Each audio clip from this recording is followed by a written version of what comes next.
As the evening light fades over the distant mountains and the familiar sounds of battle grow quiet, we find ourselves at the edge of another world. Tonight, we journey not to the blood-soaked plains of Troy or the marble halls of mighty empires, but to a land where the very earth seems touched by divine hands. A place where massive stone pyramids pierce the desert sky like geometric mountains, where golden treasures sleep in tombs older than memory, and where kings were not merely rulers, but living gods who commanded the sacred waters of the greatest river on earth. This is the story of ancient Egypt, a civilization so magnificent and enduring that its monuments still inspire wonder 4,500 years after their creation. But this tale begins not with pharaohs and pyramids, not with golden masks or towering temples, but with something far simpler and more profound: the rhythm of water and the promise of black earth. Long before the first stone was cut for the Great Pyramid, before hieroglyphs decorated temple walls, before mummies rested in golden sarcophagi, there was only the Nile. The ancient Egyptians called their land Kemet, the Black Land, for the rich dark soil that remained after the annual flood. Beyond lay the Deshret, the Red Land, an endless ocean of sand that stretched to the very edges of the world. Between these two realms, in that narrow ribbon of fertility that traced the river's path through the desert, humanity would create something unprecedented, a civilization that would endure for over 3,000 years. Picture, if you will, the world as it existed 7,000 years ago. No great cities dotted the landscape. No written language preserved human thoughts for posterity. No organized kingdoms commanded the loyalty of millions. Instead, small communities of farmers and fishermen gathered along the riverbanks, learning to read the moods of the great water that brought both life and destruction with clockwork precision. They painted simple images on pottery: boats carrying the dead to the afterlife, animals both real and mythical, dancers celebrating festivals whose names are lost to time. These humble beginnings contained within them the seeds of something extraordinary. The Nile was everything to these early people. It was their calendar, marking the seasons with its rise and fall. It was their highway, carrying boats laden with goods from the highlands of Africa to the Mediterranean shore. It was their lifeline, bringing the black earth that made agriculture possible in a land that might otherwise have been nothing but barren desert. Most importantly, it was their teacher, showing them that beneath the apparent chaos of flood and drought lay a deeper order, a cosmic rhythm that connected earth to heaven, mortal time to eternal truth. In these scattered villages, something remarkable was taking shape. The people were learning not just to survive, but to thrive. They were developing techniques for working copper into tools and jewelry. They were experimenting with ways to preserve their dead, driven by a growing conviction that death was not an ending, but a transformation. They were creating art that served not merely decorative purposes, but magical ones, images that would ensure the continued prosperity of their communities and the safe passage of their loved ones to whatever realm lay beyond the western horizon. As the centuries passed, these communities began to coalesce into larger units. In the south, where the Nile ran between high cliffs and granite outcroppings, chieftains emerged who wore the white crown and ruled from the ancient city of Hierakonpolis. In the north, where the great river spread into a vast delta before meeting the Mediterranean Sea, other rulers donned the red crown and held court in the bustling delta cities. Two kingdoms, two ways of understanding the world, but both children of the same sacred flow. The tension between these two realms would define Egyptian consciousness for millennia to come. Upper Egypt, the south, was more traditional, more conservative, more closely tied to the river's sources in the mysterious lands of Africa. Lower Egypt, the north, was more cosmopolitan, more open to influences from across the Mediterranean, more willing to embrace new ideas and technologies. Yet both shared fundamental beliefs about the nature of kingship, the importance of the afterlife, and the sacred duty to maintain Ma'at, the cosmic order that kept chaos at bay. For perhaps 5 centuries, these two kingdoms existed in uneasy balance. Sometimes they traded peacefully, exchanging the gold and granite of the south for the papyrus and pottery of the north. Sometimes they warred, each seeking to extend its influence over the other. But always they remained separate, divided not just by geography, but by different approaches to the fundamental questions of how society should be organized and how the divine will should be interpreted. Then came the king, whose name echoes through history like thunder across water. Narmer, whom the Greeks would later call Menes, the unifier. Around 3100 BCE, this southern ruler launched a campaign that would change the world forever. We see him on his victory pallet, one of humanity's earliest historical documents, carved in stone to commemorate his triumph. There is Narmer in the white crown of Upper Egypt, striking down his enemies. There is Narmer in the red crown of Lower Egypt, master of both lands. The unification was not merely political, it was cosmic. For in joining the two lands, Narmer became something unprecedented in human history. A divine king, a living god who embodied the harmony of opposites. This moment, when the two crowns were joined upon a single head, marks the true beginning of Egyptian civilization as we know it. At Memphis, where the two kingdoms met at the junction of valley and delta, Narmer established his capital. Here rose a city that would endure longer than Rome, longer than Babylon, longer than any other seat of power in the ancient world. Memphis became the heart of the realm, the place where north met south, where the administrative genius of the pharaohs first took shape. With unification came an explosion of human creativity and organizational power that seems almost miraculous. Within centuries of Narmer's conquest, the Egyptians had developed one of the world's first writing systems. Hieroglyphs, sacred carvings that could capture not just practical information, but poetry, prayer, and philosophy. They created a calendar based on the flood cycle and the movement of the stars, dividing the year into 12 months of 30 days each, plus 5 sacred days, when the gods themselves were said to have been born. The early pharaohs of the first and second dynasties established the template of divine kingship that would endure for millennia. They were not merely rulers, but cosmic forces, responsible for maintaining the balance between order and chaos, civilization and wilderness, life and death.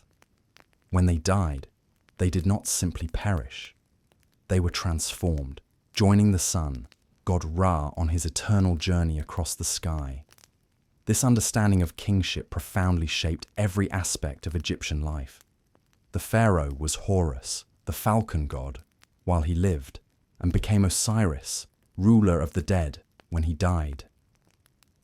His every action was freighted with cosmic significance. His health affected the health of the land. His righteousness ensured the proper rise of the Nile. His wisdom kept the forces of chaos from overwhelming the ordered world that civilization had created. The tombs grew larger, more elaborate, reflecting not vanity, but profound religious conviction. At Saqqara, near Memphis, royal mastabas, bench-shaped monuments of mud brick and stone, housed not just the king's body but everything he would need in the afterlife. Food, furniture, even servants who were sometimes buried alive to accompany their master into eternity. These early dynasties established the rhythms of Egyptian civilization, the annual flood that brought both renewal and anxiety, the careful recording of grain harvests and tax collections, the elaborate festivals that honored the gods and reinforced the pharaoh's sacred authority. The bureaucracy that would become legendary for its efficiency began to take shape. Scribes, trained in the complex art of hieroglyphic writing, formed the backbone of the state. They recorded everything: the height of the flood, the amount of grain in the royal storehouses, the names of officials and their duties. Egypt became perhaps the world's first truly literate civilization, where the written word carried the power of divine decree. Trade networks extended up the Nile into Nubia, bringing gold, ivory, and exotic animals to the royal court. Eastward, they reached into the Sinai Peninsula for turquoise and copper. Northward, across the Mediterranean, they established contact with the emerging civilizations of Mesopotamia and Anatolia. Egypt was no isolated kingdom, but a confident power reaching out to touch the known world. The gods multiplied and organized themselves into a coherent pantheon. Ra, the sun god, supreme but distant. Ptah, the creator god of Memphis, patron of craftsmen. Thoth, the ibis-headed god of wisdom and writing. Hathor, the cow goddess of love and music. And overseeing all, the concept of Ma'at, not just a goddess, but a principle. The divine order that kept the universe functioning, that separated civilization from chaos, that made Egypt what it was. Religious festivals marked the year's passage. The Opet festival, when Amun travelled from Karnak to Luxor, would not emerge for centuries yet, but already the Egyptians understood that the gods needed to journey, to be seen, to interact with their worshippers. The Sed festival, where the pharaoh renewed his divine power, may have begun in these early centuries, a ritual death and rebirth that allowed rulers to reign for decades while remaining eternally young in cosmic terms. Art found its distinctive style early, the formal hieratic approach that would characterize Egyptian sculpture and painting for 3 millennia. Figures stood in eternal poses. Men with left foot forward, women with feet together, both facing forward while their heads turned in profile. This was not primitive technique, but sophisticated theology made visible. Egyptian art aimed not to capture a moment, but to ensure eternity. The concept of the afterlife, which would become central to Egyptian civilization, began to take its final form. Death was not ending, but transformation, not departure, but journey to a realm where the deserving could live forever in perfect happiness. The mummy, that most distinctive of all Egyptian images, emerged from these early experiments with preservation, the desperate, loving attempt to keep the body intact so that the soul might recognize it in the next world. In the royal workshops of Memphis, craftsmen perfected techniques that would endure for millennia. They learned to work gold into intricate jewelry, to carve ivory into delicate figurines, to shape stone with a precision that spoke of divine inspiration. The palette of Narmer itself demonstrates this artistic mastery, every figure precisely carved, every symbol carefully placed, creating not just a record of victory, but a magical object that would ensure the king's triumph throughout eternity. The early pharaohs understood something profound about power. It must be both seen and felt, both earthly and cosmic. Jer, a king of the first dynasty, created elaborate funeral arrangements where hundreds of retainers were buried alongside him, their bodies arranged in neat rows around his tomb, like sleeping courtiers attending their master's eternal rest. These were not acts of cruelty, but expressions of cosmic order. In death, as in life, the pharaoh remained the center around which all else revolved. The Nile itself became codified, measured, predicted. Priests at Memphis began keeping careful records of the flood's height, noting which years brought prosperity and which brought famine. They discovered the river's secret rhythm, that it rose not according to the vagaries of weather, but in harmony with the stars themselves. When Sirius, the dog star, appeared on the eastern horizon just before dawn, the flood would follow within days. Here was proof that heaven and earth moved in concert, that the gods themselves orchestrated the annual rebirth. Language itself became sacred. The The hieroglyphs that began as simple pictograms, a bird for a bird, a house for a house, evolved into something far more sophisticated. A writing system that could capture not just objects, but ideas, sounds, abstract concepts. The scribes discovered that symbols could represent not just what they showed, but what they sounded like, and thus began the complex interplay of ideograms and phonograms that would make Egyptian writing both beautiful and bewilderingly complex. These early scribes, trained in schools attached to temples and palaces, became Egypt's memory keepers. They recorded not just the practical affairs of state, but the wisdom of the ages, instructions for proper conduct, hymns to the gods, stories of heroes and monsters. The instruction of Ptahhotep, though written later, preserves wisdom that surely echoes back to these earliest literate generations. Be skilled in speech so that you will succeed. The tongue of a person is their sword, and effective speech is stronger than all fighting. In the villages along the Nile, life took on the rhythms that would persist for 3,000 years. Farmers learned to read the river's moods, to plant when the waters receded, to harvest before the next flood came. They developed the shaduf, the ingenious lever system that could lift water from the river to irrigate fields that lay beyond the flood's natural reach.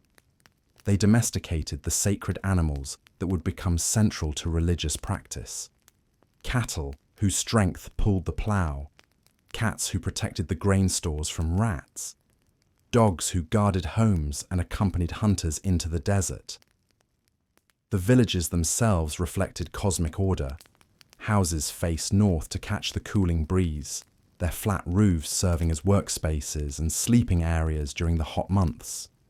Streets aligned with cardinal directions, as if the earth itself were a sacred diagram. Markets bustled with goods from across the known world. Cedarwood from Lebanon, lapis lazuli from Afghanistan, gold from the mysterious lands far up the Nile, where dark-skinned people mined the metal from veins in granite hills. Religious practices multiplied and intertwined. The cow goddess Hathor, later so beloved throughout Egypt, may have emerged from these early farming communities where cattle meant survival.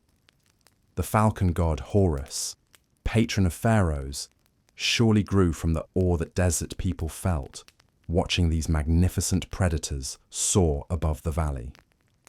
Local gods, protective spirits of particular places, gradually organized themselves into a coherent pantheon as political unification demanded religious unity. The royal tombs at Abydos tell their own story of evolving beliefs. The earliest are simple pit graves, distinguished from commoners' burials mainly by their size and the richness of their grave goods. But gradually they become more elaborate, lined with wood, then brick, then stone, divided into chambers for different purposes, surrounded by subsidiary burials of servants, pets, and precious objects. Each generation of tomb builders reached a little higher, dreamed a little grander, as if sensing that their constructions were rehearsals for something magnificent yet to come. The pharaoh's regalia crystallized into symbols that would endure unchanged for millennia. The double crown, combining the white crown of Upper Egypt with the red crown of Lower Egypt, proclaimed his dominion over both lands. The crook and flail, borrowed from shepherds and farmers, declared him guardian of his people. The false beard, tied on with ribbons, connected him to the gods, who were always depicted as bearded. The Uraeus cobra on his brow promised death to his enemies and protection to his subjects. Mystery cults began to emerge around certain deities.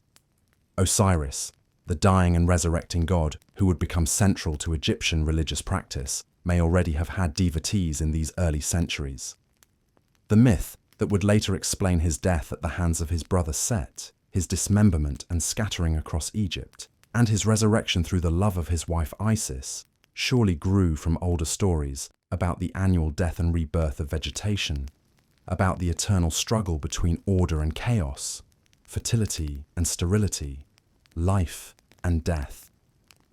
Trade routes extended like arteries from the heartland. To the south, expeditions pushed up the Nile beyond the first cataract into Nubia, returning with gold, ivory, ebony, and exotic animals for the royal menagerie. To the northeast, caravans crossed the Sinai Peninsula to bring back turquoise from ancient mines and copper from Timna. To the north, ships sailed the Mediterranean, establishing the first contacts with the emerging civilizations of the Aegean and Anatolia. The bureaucracy that would become Egypt's most distinctive feature began to take shape. Officials with titles that would persist for millennia: Chief of the Royal Seal, Overseer of the Royal Treasury, High Priest of Ptah, established departments and procedures that brought order to an increasingly complex state. Provincial governors, responsible for tax collection and local administration, created the first version of the famous Egyptian administrative efficiency. By the end of the early dynastic period, around 2700 BCE, Egyptian civilization had become recognizably itself. A unified kingdom stretching from the first cataract to the Mediterranean, ruled by divine pharaohs, sustained by the annual gift of the Nile, organized by an increasingly sophisticated bureaucracy, protected by the cosmic order of Ma'at. But human ambition, once awakened, knows no bounds. The pharaohs who inherited this carefully ordered world would soon discover that stone and geometry, properly combined, could touch the imperishable stars themselves. The stage was set for the most ambitious building project in human history, a monument so magnificent that it would be counted among the 7 wonders of the ancient world. But that tale of the pyramid builders, of Imhotep's genius and Khufu's vision, of the Great Pyramid rising from the Giza Plateau like a geometric mountain crafted by the gods themselves, must wait for another telling. For now, as the stars wheel overhead in their eternal dance, we can rest in the knowledge that the foundations of one of humanity's greatest civilizations have been laid, that from these humble beginnings along the banks of the sacred river would emerge temples and tombs, art and literature, wisdom and beauty that would inspire wonder for thousands of years to come. The great river flows on, as it has for millions of years, carrying its gift of black earth to the waiting fields. In the villages along its banks, people sleep peacefully under the protection of their god-king, secure in the knowledge that Ma'at holds chaos at bay, that the sun will rise tomorrow, as it has since the beginning of time, that they are part of something larger and more enduring than any individual life. The age of the pyramids is about to dawn, but tonight, in these early centuries of Egyptian greatness, all is preparation, all is promise, all is the deep satisfaction of a people who have found their place in the cosmic order and know that they will endure. The morning sun rises blood red over the vast waters that separate the world of men from realms unknown. In the year 1345, or perhaps 1325, for even the gods themselves disagree on such matters, a wandering tribe beholds the sign that will change everything. An eagle, magnificent and terrible, perches upon a cactus growing from what was once a human heart. In its beak writhes a serpent, ancient symbol of Earth's power. The vision burns itself into their memory like fire into bronze. Here, the god of war has spoken. Here, they will build their city. But this is no ordinary founding. These are the Mexica, the chosen people of Huitzilopochtli, who have wandered for generations across the harsh landscape of what we now call Mexico. They are not the first to claim this land, nor will they be the last. Yet something in their arrival carries the weight of destiny itself. The small island in Lake Texcoco seems an unlikely place for greatness, a marshy, inhospitable spot that no one else wants. But the Mexica see what others cannot. Potential written in the very geography of the place. The lake that surrounds their chosen island will become their greatest asset. Its waters will feed the floating gardens that transform swampland into the most productive agricultural system the world has ever seen. Its channels will become highways for trade goods, flowing from every corner of their future empire. Its defensive properties will make their city nearly impregnable to conventional assault. Most importantly, its symbolic significance, water, the source of all life, will mark their capital as a sacred space blessed by the gods themselves. From this humble beginning on a muddy island, they will build Tenochtitlan. The name itself carries power, place of the stone cactus, commemorating forever the divine vision that led them here. But names, like cities, can grow beyond their origins. Within 2 centuries, Tenochtitlan will house nearly 300,000 souls, making it one of the largest cities on Earth. Its pyramids will rival mountains in their magnificence. Its markets will overflow with goods from territories spanning half a continent. Its very existence will challenge everything Europeans think they know about civilization in the New World. The Mexica bring with them more than hope and determination. They carry the accumulated wisdom of countless generations who have learned to thrive in this landscape. They understand the rhythms of rain and drought, the cycles of planting and harvest that mean the difference between abundance and starvation. They know which plants heal and which kill, which stones make the finest blades, and which clays form the strongest vessels. Most crucially, they possess an understanding of warfare that will soon make them the most feared people in all of Mesoamerica. Yet they are not conquerors when they first arrive. They are refugees, outcasts who have been driven from place to place by more powerful neighbors. The other peoples around Lake Texcoco view them with a mixture of suspicion and contempt. These ragged newcomers seem to possess little beyond their strange religious convictions and their willingness to fight with desperate ferocity when cornered. Who could imagine that within a few generations, these same peoples will send tribute to Tenochtitlan as vassals of the mightiest empire ever created in the Americas? The transformation begins with the lake itself. The Mexica quickly discover that the marshy environment, while challenging, offers unique opportunities for those clever enough to exploit them. They begin constructing chinampas, artificial islands built up from mud, vegetation, and human ingenuity. These floating gardens are marvels of agricultural engineering, capable of producing multiple crops per year in soil so rich it seems blessed by the gods themselves. Each chinampa is a rectangle of land roughly 30 meters long and 2 meters wide, separated from its neighbors by canals that allow canoes to navigate between them like streets in a city. The construction of these gardens requires tremendous communal effort and sophisticated knowledge of hydraulic engineering. The Mexica must understand water flow, soil composition, and plant biology to make their system work. They must coordinate the labor of hundreds of families and maintain the delicate balance between fresh water from springs and the slightly saline water of the lake itself. Success brings abundance beyond anything they have known before. Failure means starvation for the entire community.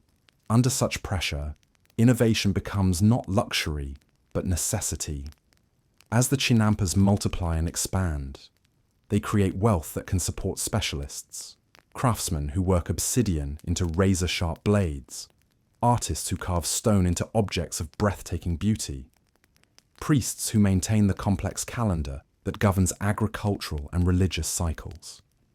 The growing surplus also supports warriors, men whose only profession is the art of combat.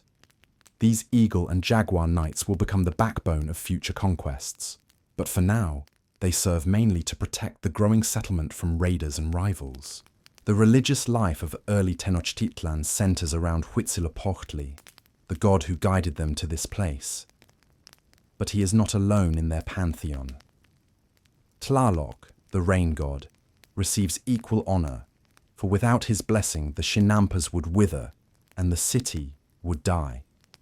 The dual nature of their central temple, one pyramid supporting 2 shrines, one for each god, reflects this fundamental truth. War and reign. Human will and natural forces must work in harmony for civilization to flourish. The early decades are marked by careful diplomacy as much as agricultural innovation. The Mexica are surrounded by more powerful neighbors who could crush them if they united in opposition.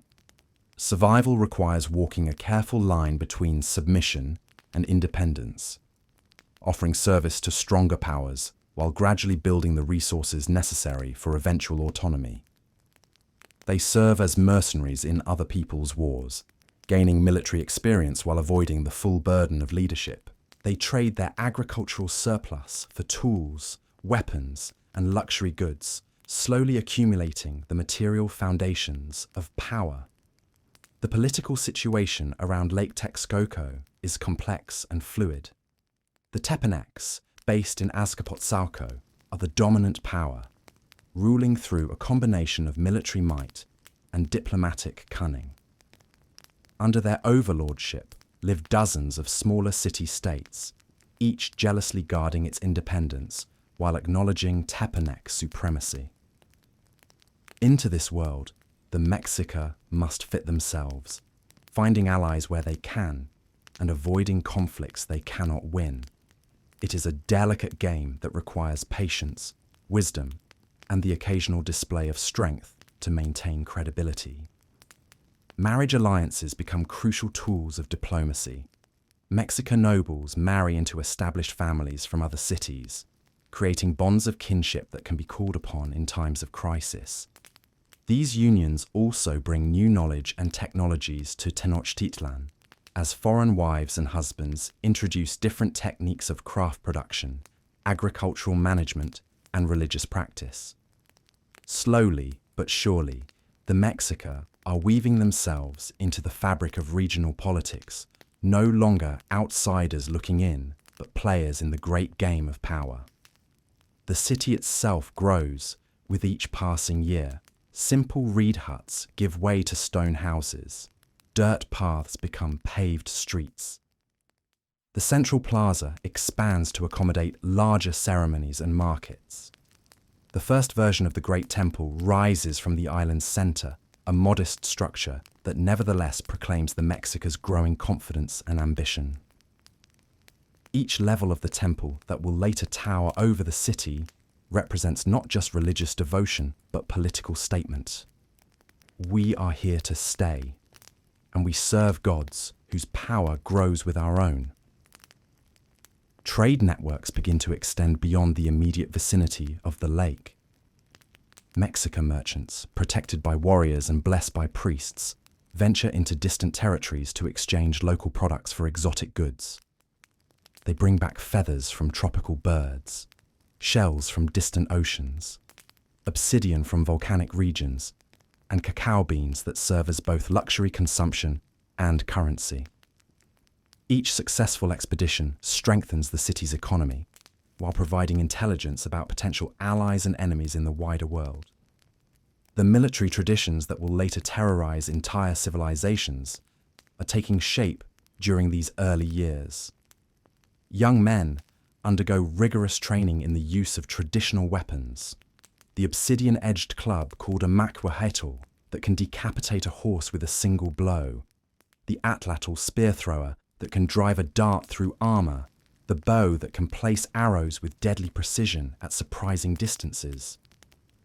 But they also learn the psychological aspects of warfare, the war cries that can break an enemy's nerve, the ceremonial preparation that transforms ordinary men into instruments of divine will, the ritual capture of prisoners that brings honor to warriors and offerings to the gods. Religious practices become increasingly elaborate as the city's wealth allows for more spectacular ceremonies. The calendar of festivals grows longer and more complex, marking not just agricultural cycles, but military victories, diplomatic achievements, and religious revelations. The ball game, played on specially constructed courts, becomes both sporting event and religious ritual, its outcome sometimes determining matters of life and death for participants and spectators alike. Human sacrifice, always present in Mesoamerican religion, begins to take on the scale and sophistication that will later shock Spanish conquistadors. As the 14th century draws to a close, Tenochtitlan has transformed from refugee camp to thriving city-state. Its population approaches 50,000 souls. Its chinampas produce food for the inhabitants and surplus for trade. Its warriors have proven themselves in numerous conflicts.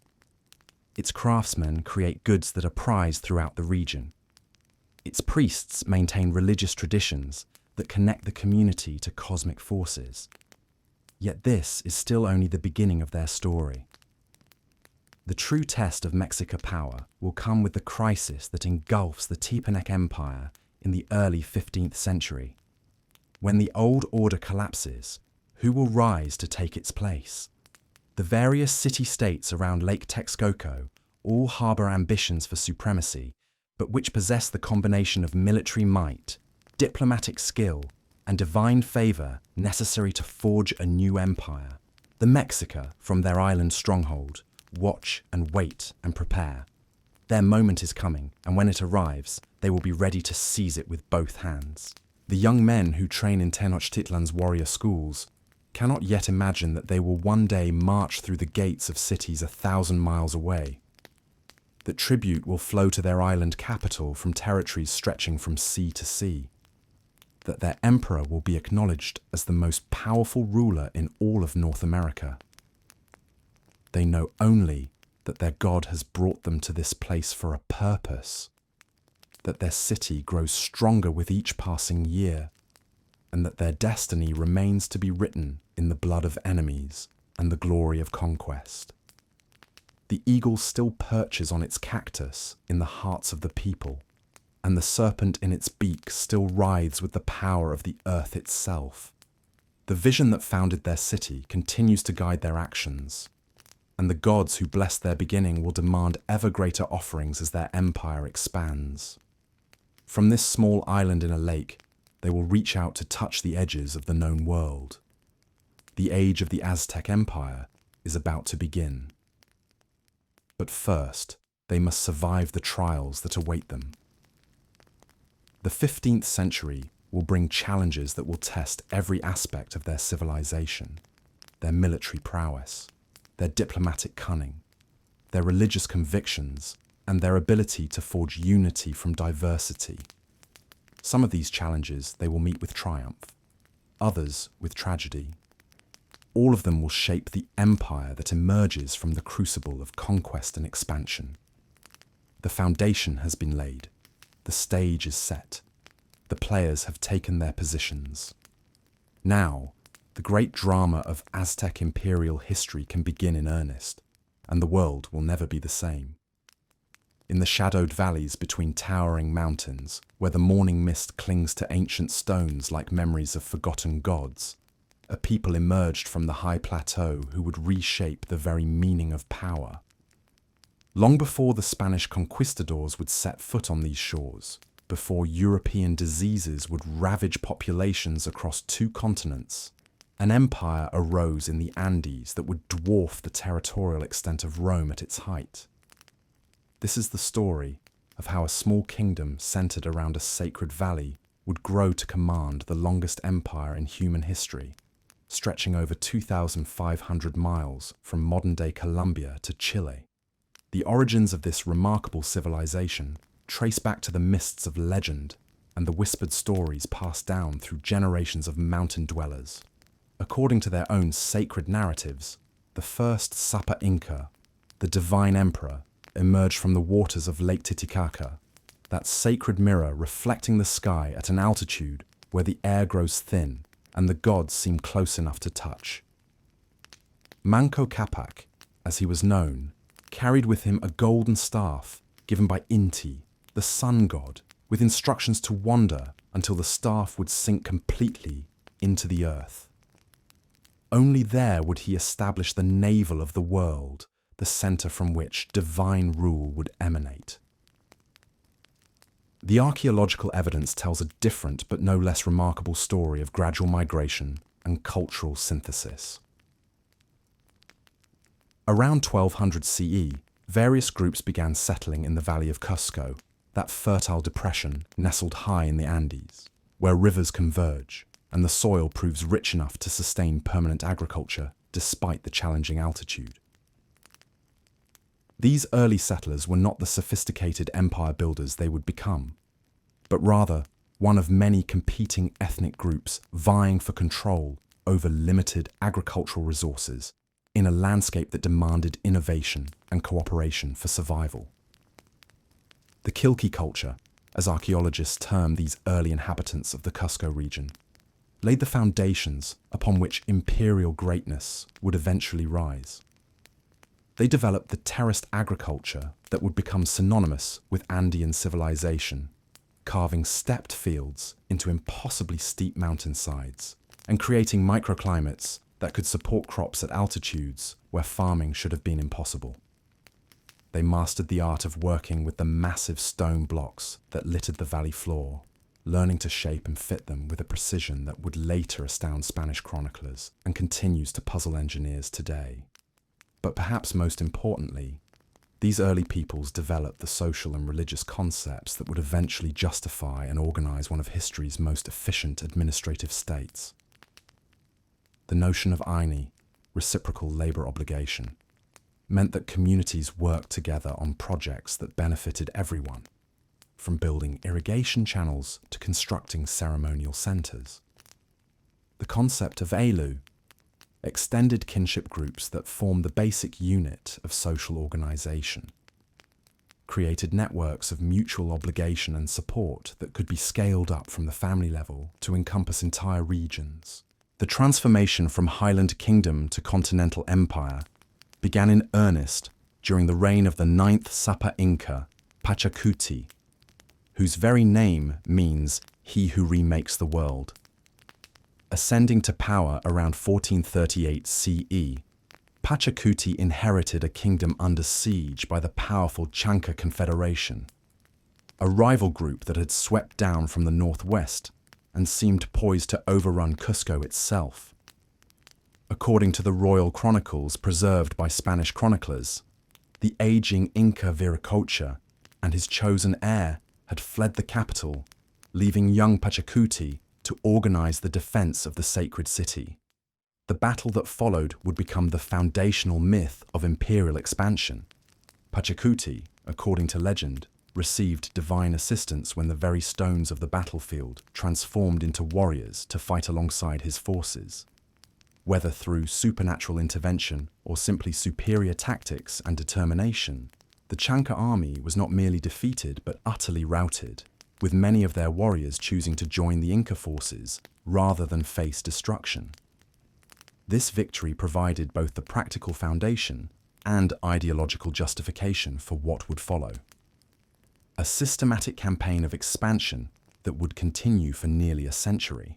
But Pachacuti's true genius lay not in military conquest alone, but in his understanding that lasting empire required more than battlefield victories. He completely reorganized the administrative structure of the state, creating the systems that would eventually govern millions of people across dozens of ethnic groups and geographic regions.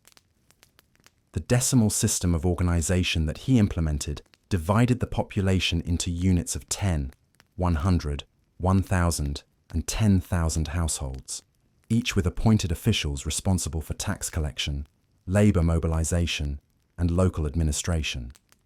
The Mite system of labor taxation that Pachacuti formalized represented perhaps the most sophisticated approach to public works in the pre-industrial world. Rather than collecting tribute in goods or precious metals, the Inca state claimed a portion of each household's labor time, which could then be directed toward massive infrastructure projects that benefited the entire empire. Roads were built and maintained, agricultural terraces constructed, ceremonial centers erected, and administrative buildings raised through this system of collective labor that transformed individual effort into imperial grandeur.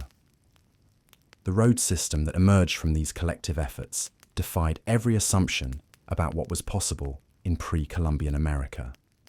The Capac Ñan, or Royal Road, eventually stretched over 25,000 miles through some of the most challenging terrain on Earth, Stone-paved highways crossed mountain passes at altitudes exceeding 16,000 feet, where the air is so thin that even acclimatized highlanders struggle with exertion.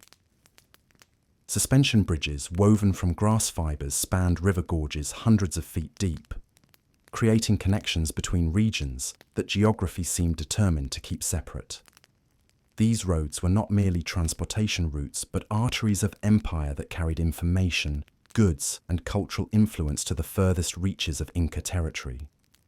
The Chasqui system of relay runners could carry messages from Cusco to Quito, a distance of over 1,200 miles, in just 10 days through a network of rest stations, positioned at intervals that allowed each runner to sprint at maximum speed before passing the message to the next relay. This communication system was faster than anything Europe would achieve until the development of the telegraph in the 19th century. The administrative capital that Pachacuti rebuilt at Cusco reflected the cosmic order that the Inca believed should govern all human activity. The city was laid out in the shape of a puma, the sacred feline associated with earthly power, with the fortress of Sacsayhuaman forming the head and the confluence of rivers representing the tail. The central plaza, Huaycapata, served as the ceremonial heart where the most important religious festivals took place, and where representatives from throughout the empire would gather to participate in the rituals that renewed the cosmic order each year. The Temple of the Sun, Coricancha, stood as the most sacred space in the entire empire, its walls lined with sheets of gold that caught and reflected the light of Inti, the divine ancestor of the royal family.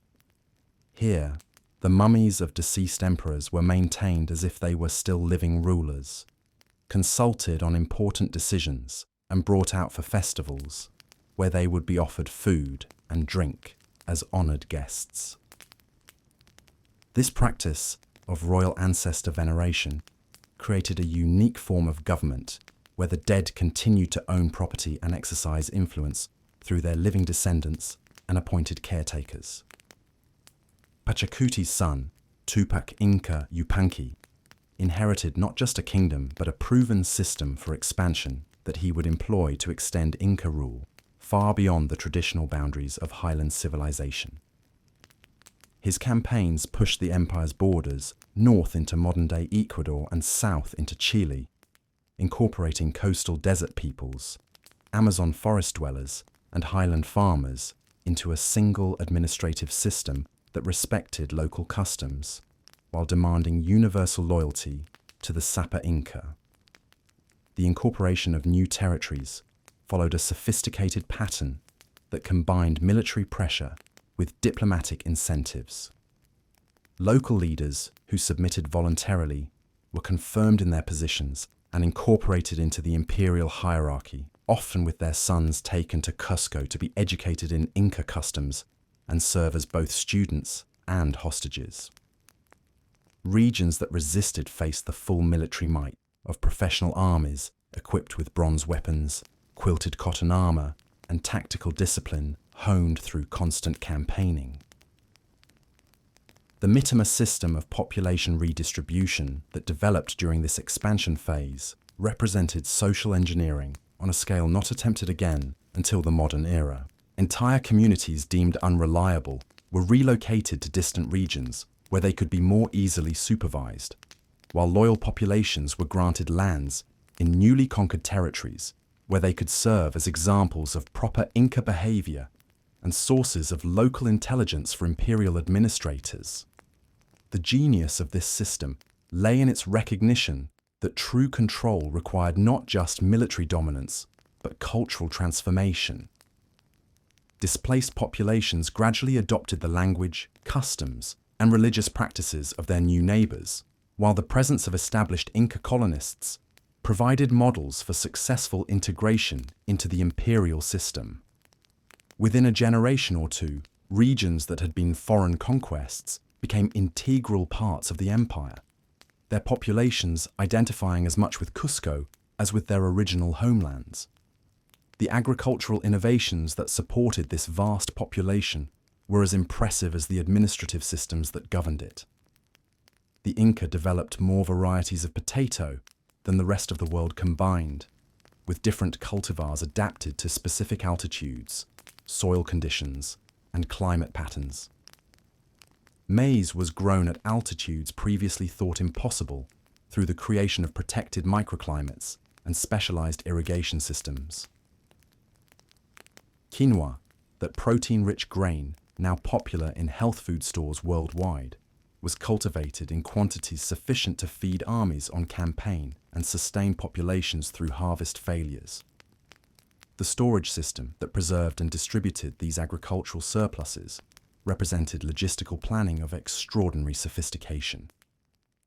Kolkhas, stone warehouses with sophisticated ventilation systems, were positioned throughout the empire at strategic intervals that allowed for efficient redistribution of goods based on local needs and seasonal variations. These facilities could maintain dried foods in edible condition for years, creating a buffer against harvest failures that made famine virtually unknown within Inca territory. By the early 16th century, under the rule of Huayna Capac, the Inca Empire had reached its greatest territorial extent and administrative sophistication. From the capital at Cusco, a bureaucracy of remarkable efficiency governed somewhere between 6 and 12 million people across an area larger than the continental United States. The emperor himself was considered a divine being, the direct descendant of Inti, whose word was law, and whose person was so sacred that common people could not look directly upon him.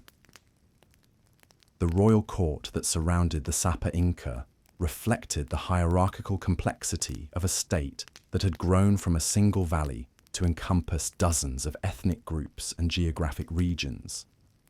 Nobles from throughout the empire gathered in Cusco for ceremonies that reinforced their loyalty while displaying the wealth and diversity of imperial territory.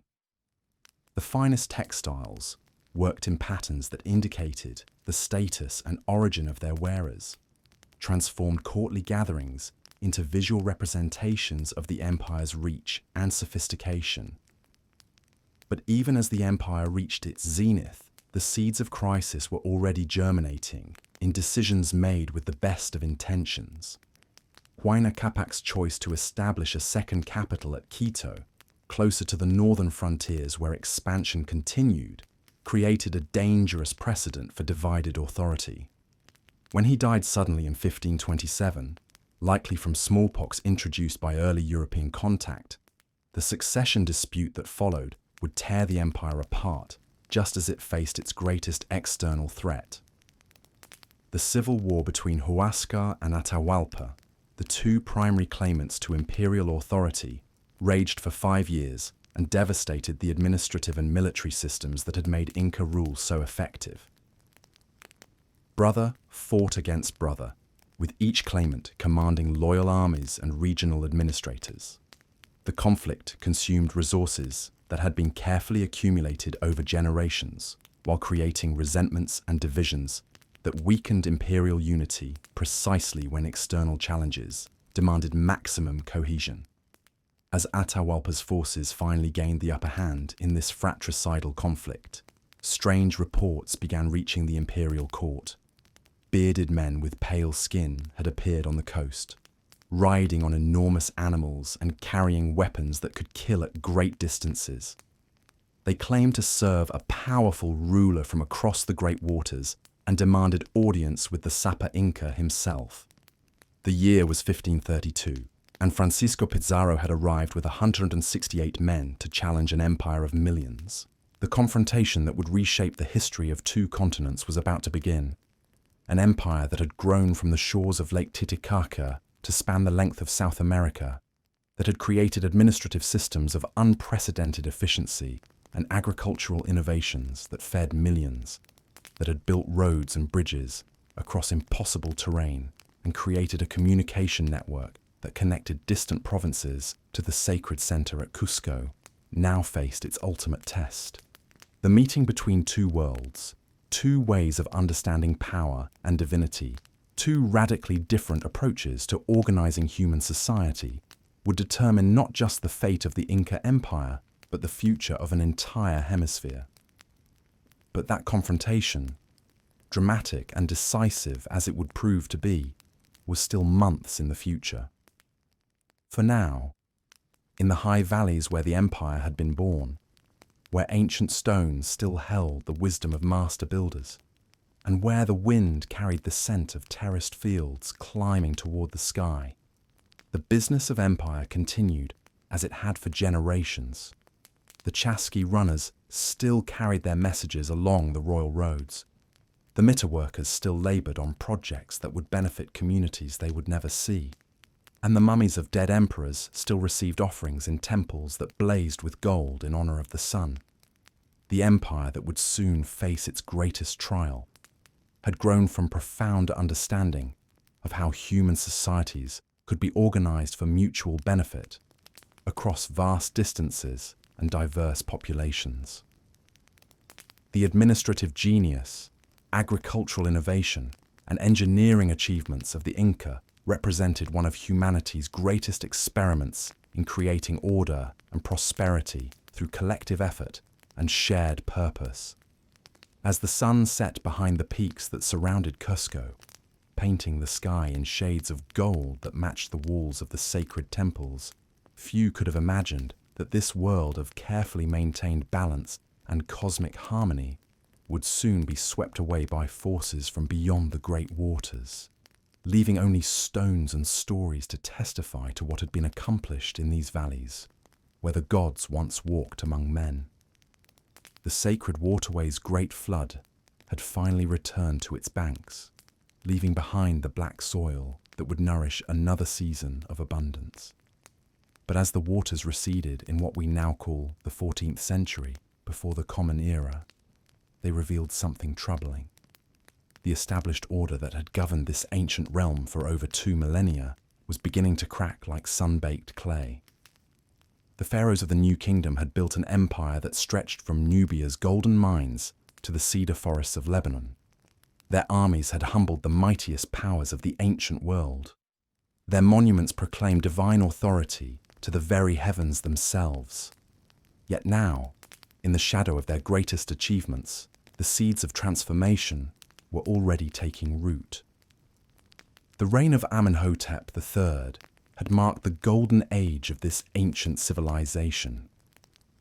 For 38 years, tribute flowed into Thebes from across the known world. Diplomatic marriages bound together the great powers in an intricate web of alliance and obligation. The capital itself had become a wonder that drew visitors from every corner of the Mediterranean, its temples gleaming with gold, its palaces echoing with the languages of a dozen nations.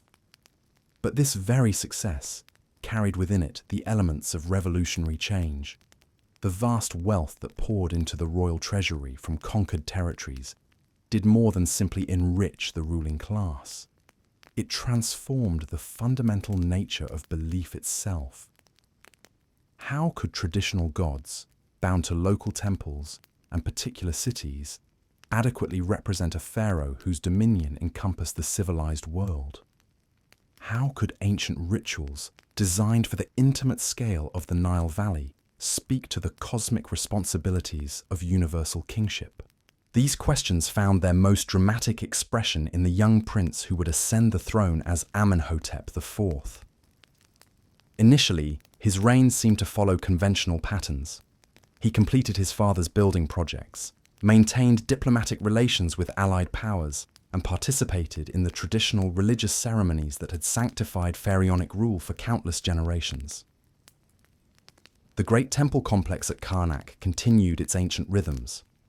The priests of Amun performed their daily rituals, and the cosmic order appeared as stable as the pyramids themselves. Yet beneath this surface tranquility, revolutionary forces were gathering like storm clouds on the horizon. The prince had been exposed from childhood to the cosmopolitan atmosphere of his father's court, where foreign ambassadors brought not only tribute and gifts, but ideas that challenged traditional assumptions about the nature of divinity itself. Solar worship, always important in royal ideology, began to take on new meaning when viewed through the lens of universal empire. If the pharaoh truly ruled all peoples under the sun, might not the sun itself be the only god worthy of such dominion? The transformation began subtly, almost imperceptibly. New artistic styles appeared in royal commissions, emphasizing the life-giving rays of the solar disk. Theological texts began exploring concepts of universal divine power that transcended local cult boundaries. Foreign diplomatic correspondence increasingly employed solar imagery to describe the pharaoh's international authority. These changes might have remained within the bounds of traditional religious development, representing merely another phase in the long evolution of a royal ideology.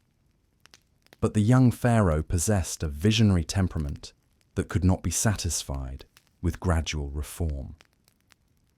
Around the 5th year of his reign, he made a decision that would shatter 3 millennia of religious tradition.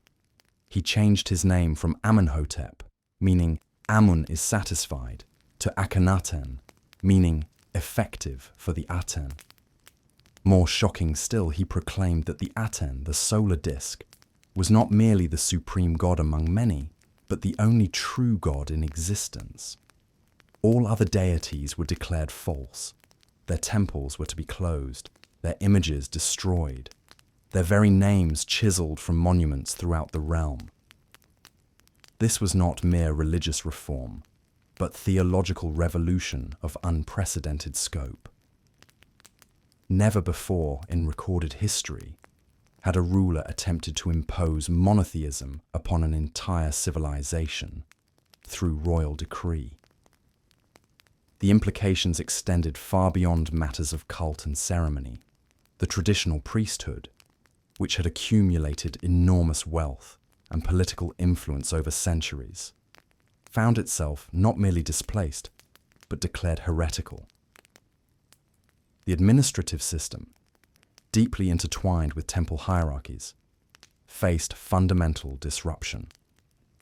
Local communities, whose identity centered on ancestral patron deities, confronted the systematic destruction of beliefs that had shaped their world since time immemorial. Akhenaten's revolution was not content with religious transformation alone. He abandoned Thebes, the traditional capital with its powerful priesthood of Amun, and established an entirely new city in Middle Egypt. This new capital, which he called Akhetaten, meaning horizon of the Aten, rose from virgin desert with unprecedented speed.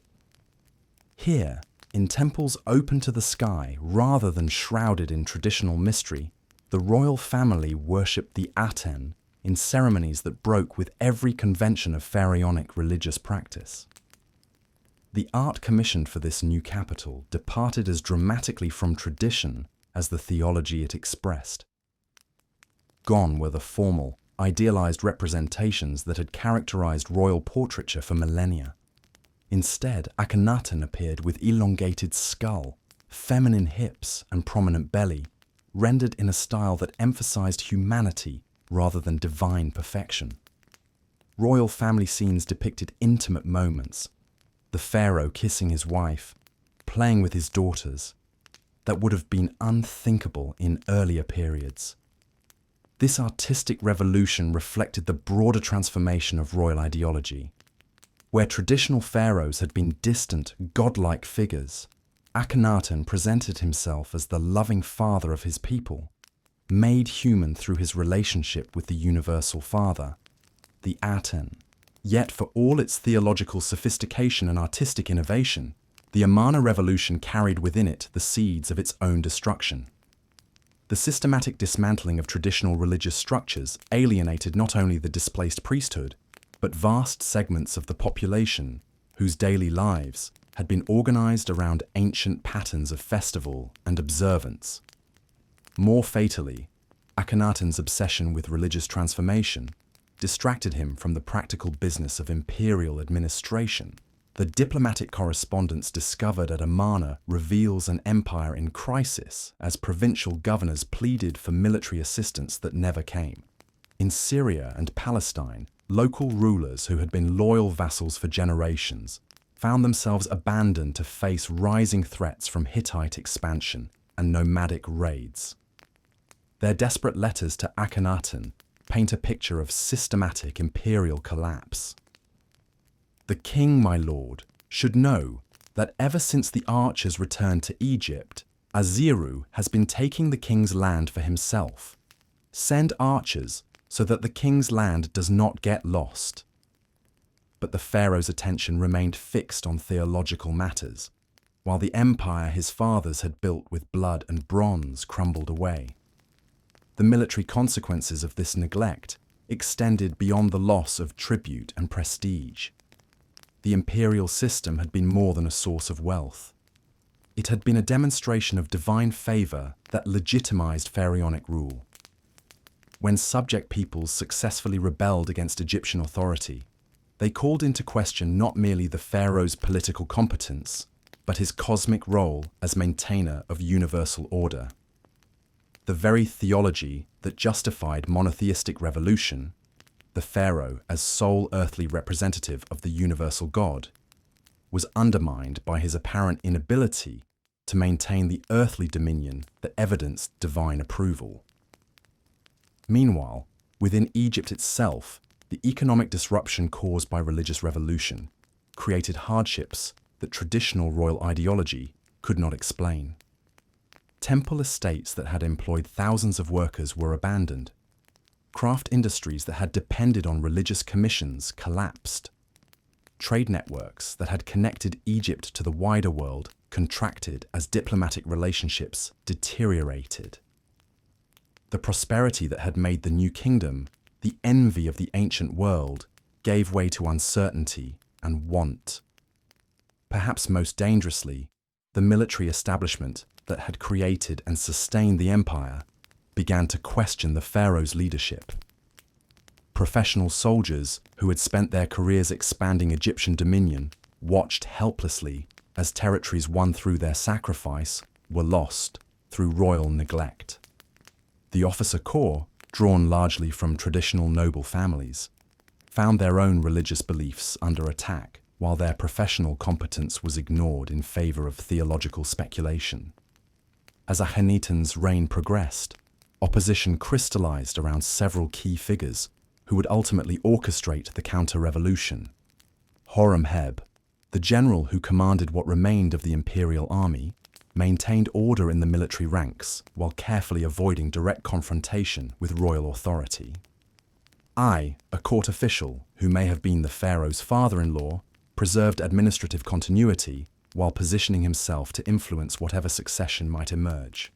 Most importantly, there were members of the royal family itself who understood that the dynasty's survival required abandoning the very revolution that had defined it.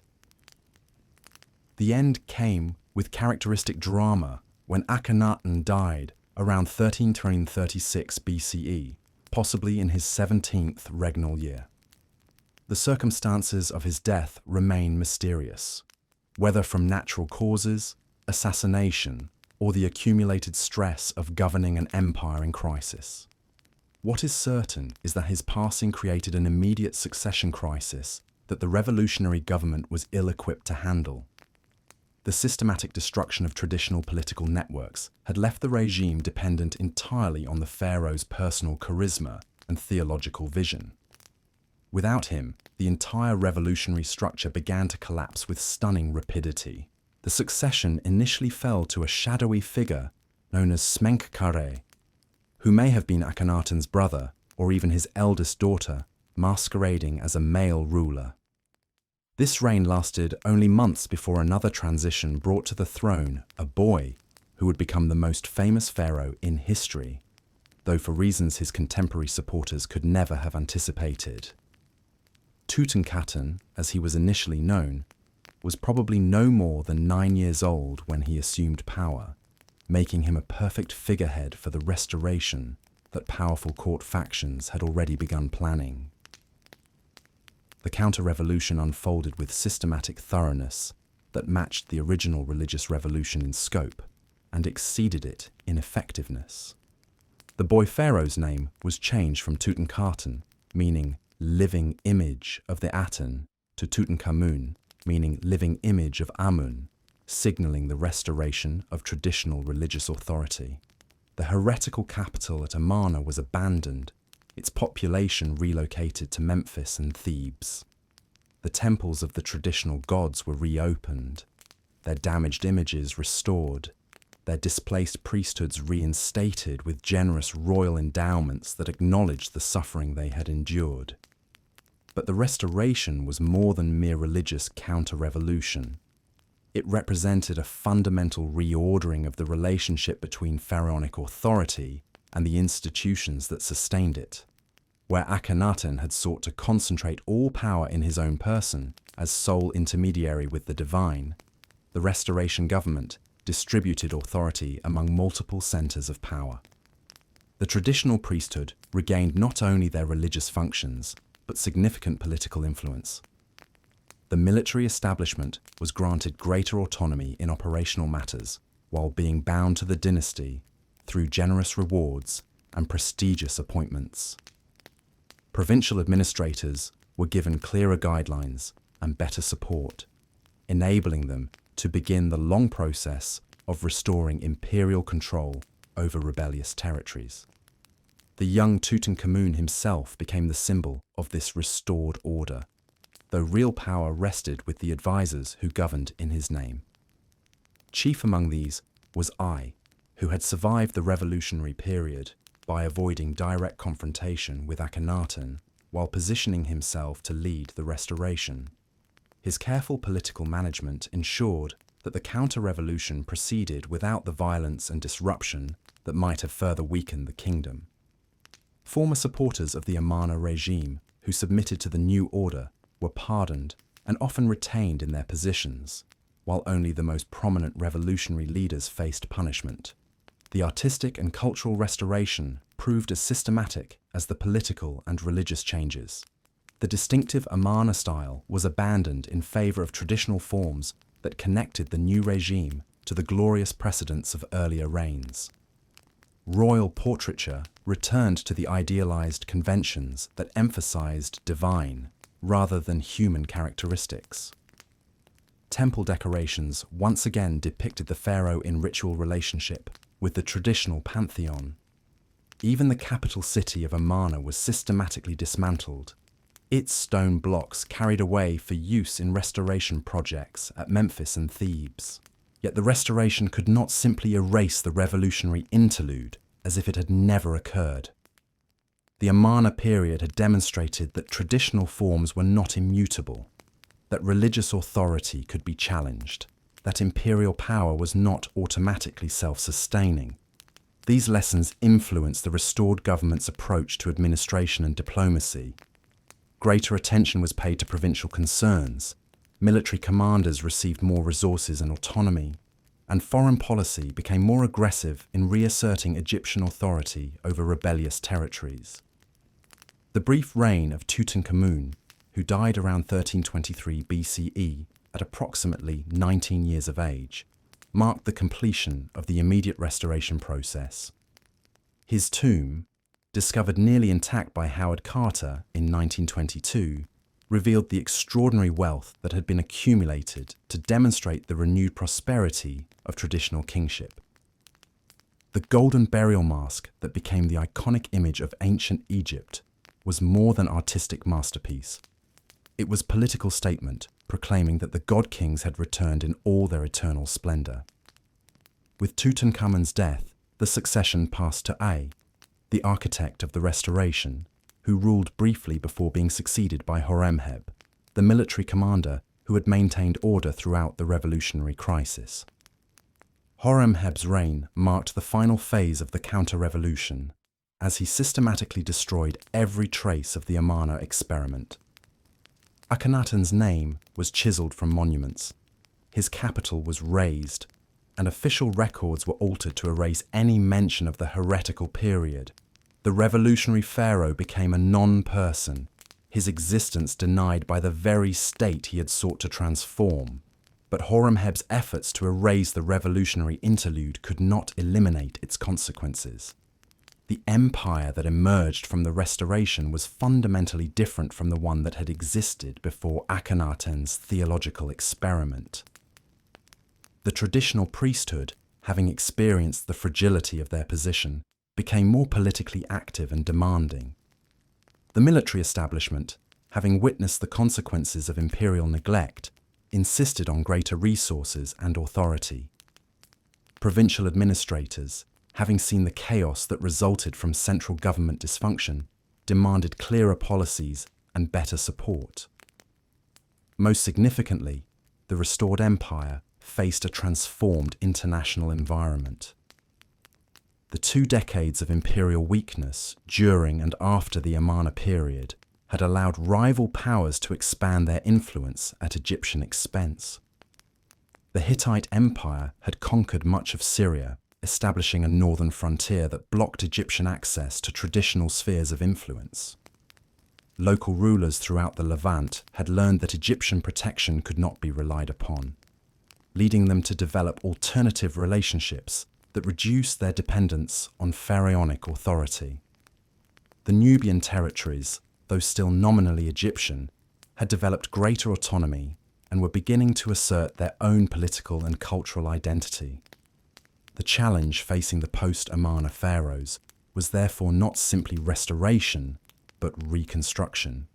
They needed to rebuild not only the domestic institutions that Akhenaten had disrupted, but also the international relationships that his neglect had damaged. This would require military campaigns to reassert imperial authority, diplomatic initiatives to restore alliance networks, and domestic reforms to ensure that future religious upheavals could not again threaten imperial stability. The task fell ultimately to a new dynasty, the 19th, established by Rameses III, a military commander chosen by Horemheb as his successor. This new royal house understood that legitimacy required not only religious orthodoxy, but demonstrated effectiveness in the practical business of governance. They would need to prove that traditional kingship could meet the challenges of a changed world, that the god-kings could once again command the respect and obedience that had made Egypt the greatest power of the ancient world. The stage was thus set for the final act of New Kingdom greatness, as the Ramessid pharaohs prepared to launch the military campaigns and construction projects that would either restore Egyptian dominance or exhaust the kingdom's remaining strength in the attempt. The revolution was over, but its consequences would shape the destiny of pharaonic civilization for centuries to come. The chaos of battle has finally settled over the plains of Troy, but as dust mingles with blood beneath the ancient walls, a different kind of warfare begins to unfold across the ocean. While Greek heroes sail home with their hard-won victories, another civilization rises from the misty waters and volcanic shores of what we now call Mexico. This is not a story of bronze and chariots, but of obsidian and prophecy, of floating gardens and human hearts offered to hungry gods. In the highlands of central Mexico, sometime around 1100 CE, a nomadic people known as the Mexica began one of history's most remarkable journeys. They called themselves the Children of Aztlan, the White Land, a mystical place somewhere in the northern deserts that lived more in legend than memory. Led by the visions of their tribal priests, and driven by the commands of their patron god Huitzilopochtli, the war god and lord of the sun, they embarked on a migration that would last over 2 centuries and end with the creation of one of the world's most magnificent empires. The Mexica were not the only people wandering these lands. The collapse of the great Toltec civilization at Tula had sent waves of migration rippling across central Mexico. Chichimec peoples, the sons of dogs as settled populations called them, moved south from the harsh northern territories in search of better lands and greater opportunities. Among these migrants, the Mexica were neither the most numerous nor the most powerful, but they possessed something that would prove more valuable than armies or gold: an unshakable faith in their destiny. Their patron deity had promised them a homeland, but not just any territory would suffice. Huitzilopochtli had spoken through his priests, delivering a prophecy that would guide their wanderings for generations. They would know their destined home when they saw an eagle perched upon a nopal cactus, grasping a serpent in its talons. This vision would mark the spot where they must build their city, the place where their god had ordained they would become masters of all they surveyed. The migration was no simple journey from point A to point B. For over 200 years, the Mexica established temporary settlements, learned from other cultures, fought when necessary, and always moved on when their priests declared that the promised sign had not yet appeared. They absorbed knowledge and customs from the peoples they encountered, mastering the arts of agriculture, warfare, and statecraft that would serve them well in the centuries to come. During these wandering years, they developed the military traditions that would make them feared across Mesoamerica. Every male was trained as a warrior from childhood, learning to use the macuahuitl, a wooden sword embedded with obsidian blades sharp enough to decapitate a horse. They perfected the art of capturing enemies alive, for their gods demanded the beating hearts of sacrificial victims, not merely the corpses of the slain. They created military orders like the Eagle Warriors and Jaguar Warriors, elite fighters who dressed as their totemic animals and struck terror into their enemies' hearts. The Mexica also refined their understanding of the cosmos and their place within it. They believed that the world had been created and destroyed 4 times before, and that they lived in the 5th sun, an age that would end in earthquakes and destruction unless the gods were properly nourished. This nourishment came in the form of human blood and hearts, offered in elaborate ceremonies that maintained the delicate balance between order and chaos. The sun itself, they believed, required daily sustenance to continue its journey across the sky and prevent the world from falling into eternal darkness. Their religious practices centered around a complex pantheon of deities, each governing different aspects of life and death. Huitzilopochtli ruled war and the sun, but he shared divine authority with Tlaloc, the rain god whose tears brought life to the crops, and Quetzalcoatl, the feathered serpent who had given humanity the gifts of civilization. Coatlicue, the earth goddess, devoured the dead and gave birth to new life in an endless cycle of creation and destruction. These gods were not distant figures, but active participants in human affairs, requiring constant attention and offerings to maintain their favor. As the years passed and the Mexica continued their migration, they encountered increasingly sophisticated civilizations around the lakes of central Mexico. The Valley of Mexico was a marvel of engineering and agriculture, its interconnected lakes supporting large populations through innovative farming techniques. Chinampas, artificial islands built from mud and vegetation, created some of the most productive farmland in the world. Cities like Texcoco and Culhuacan commanded trade routes and tribute from dozens of smaller settlements. The Mexica served various masters during this period, sometimes as mercenaries, sometimes as vassals, always learning and adapting. They proved themselves fierce warriors and capable administrators, but they never forgot their divine mission. Their priests continued to watch for the promised sign, and their warriors continued to dream of the day when they would serve no master but their own. The moment of destiny arrived in 1325 CE, on a small, swampy island in Lake Texcoco. There, according to legend, the Mexica scouts saw the vision their ancestors had sought for over 2 centuries. An eagle perched on a nopal cactus, gripping a serpent in its beak. The location seemed inauspicious to outsiders. The island was small, marshy, and largely uninhabited because no one else wanted such unpromising land. But the Mexica recognized divine will when they saw it. They called their new city Tenochtitlan, the place of the prickly pear cactus, and set about transforming the unpromising island into something magnificent. Using techniques learned during their long migration, they began expanding the island's area through the construction of chinampas. These floating gardens, built from layers of mud, vegetation, and organic matter, not only provided farmland, but also served to drain and expand the island itself. The early years of Tenochtitlan were challenging. The Mexica were still vassals of Azcapotzalco, the dominant power in the region, and paid tribute to their Tepanec overlords. But they used this period of subordination wisely, learning the arts of statecraft while building their city's infrastructure and expanding their population through alliance and conquest. They established a complex system of canals that served as streets, enabling the movement of goods and people throughout the growing city by canoe. The transformation of the Mexica from wandering nomads to settled city dwellers required new forms of social organization. They developed a sophisticated system of calpulli, territorial units that combined residential areas with occupational specializations. Each calpulli maintained its own temple, school, and administrative structure, creating a network of local governance that supported the central authority while maintaining community identity. As Tenochtitlan grew, so did Mexica ambitions. Their warrior culture, honed during centuries of migration and conflict, made them valuable allies and dangerous enemies.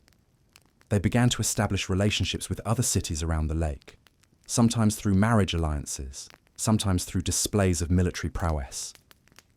The promise of their patron god seemed to be coming true. They were indeed becoming masters of all they surveyed. The city's architecture reflected both practical necessities and cosmic symbolism. At its heart rose the Templo Mayor, a massive pyramid temple dedicated to both Huitzilopochtli and Tlaloc. This twin temple represented the dual nature of Mexica power, the military might that conquered enemies, and the agricultural abundance that sustained the growing population. The pyramid's construction required enormous quantities of stone and labor, demonstrating the city's ability to mobilize resources on an unprecedented scale. Surrounding the Templo Mayor, the sacred precinct contained dozens of other temples, schools for priests and warriors, and the palace complexes of the ruling elite. The entire area was enclosed by a wall carved with serpent motifs, creating a sacred space that served as the spiritual and administrative heart of the growing empire. Here, priests performed the daily rituals that maintained cosmic order, while rulers received tribute from subject peoples and planned the military campaigns that would extend their dominion.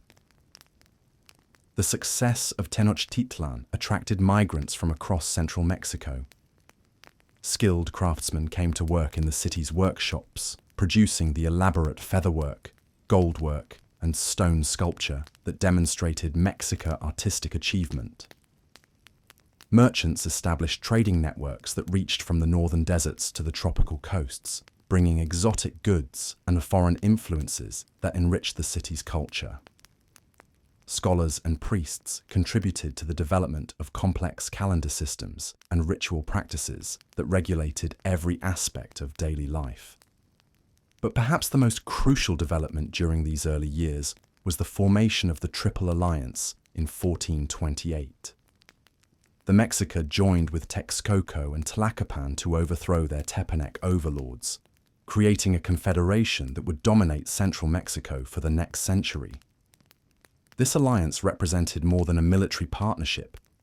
It was a sophisticated system of shared governance that allowed each member city to contribute its particular strengths while maintaining internal autonomy.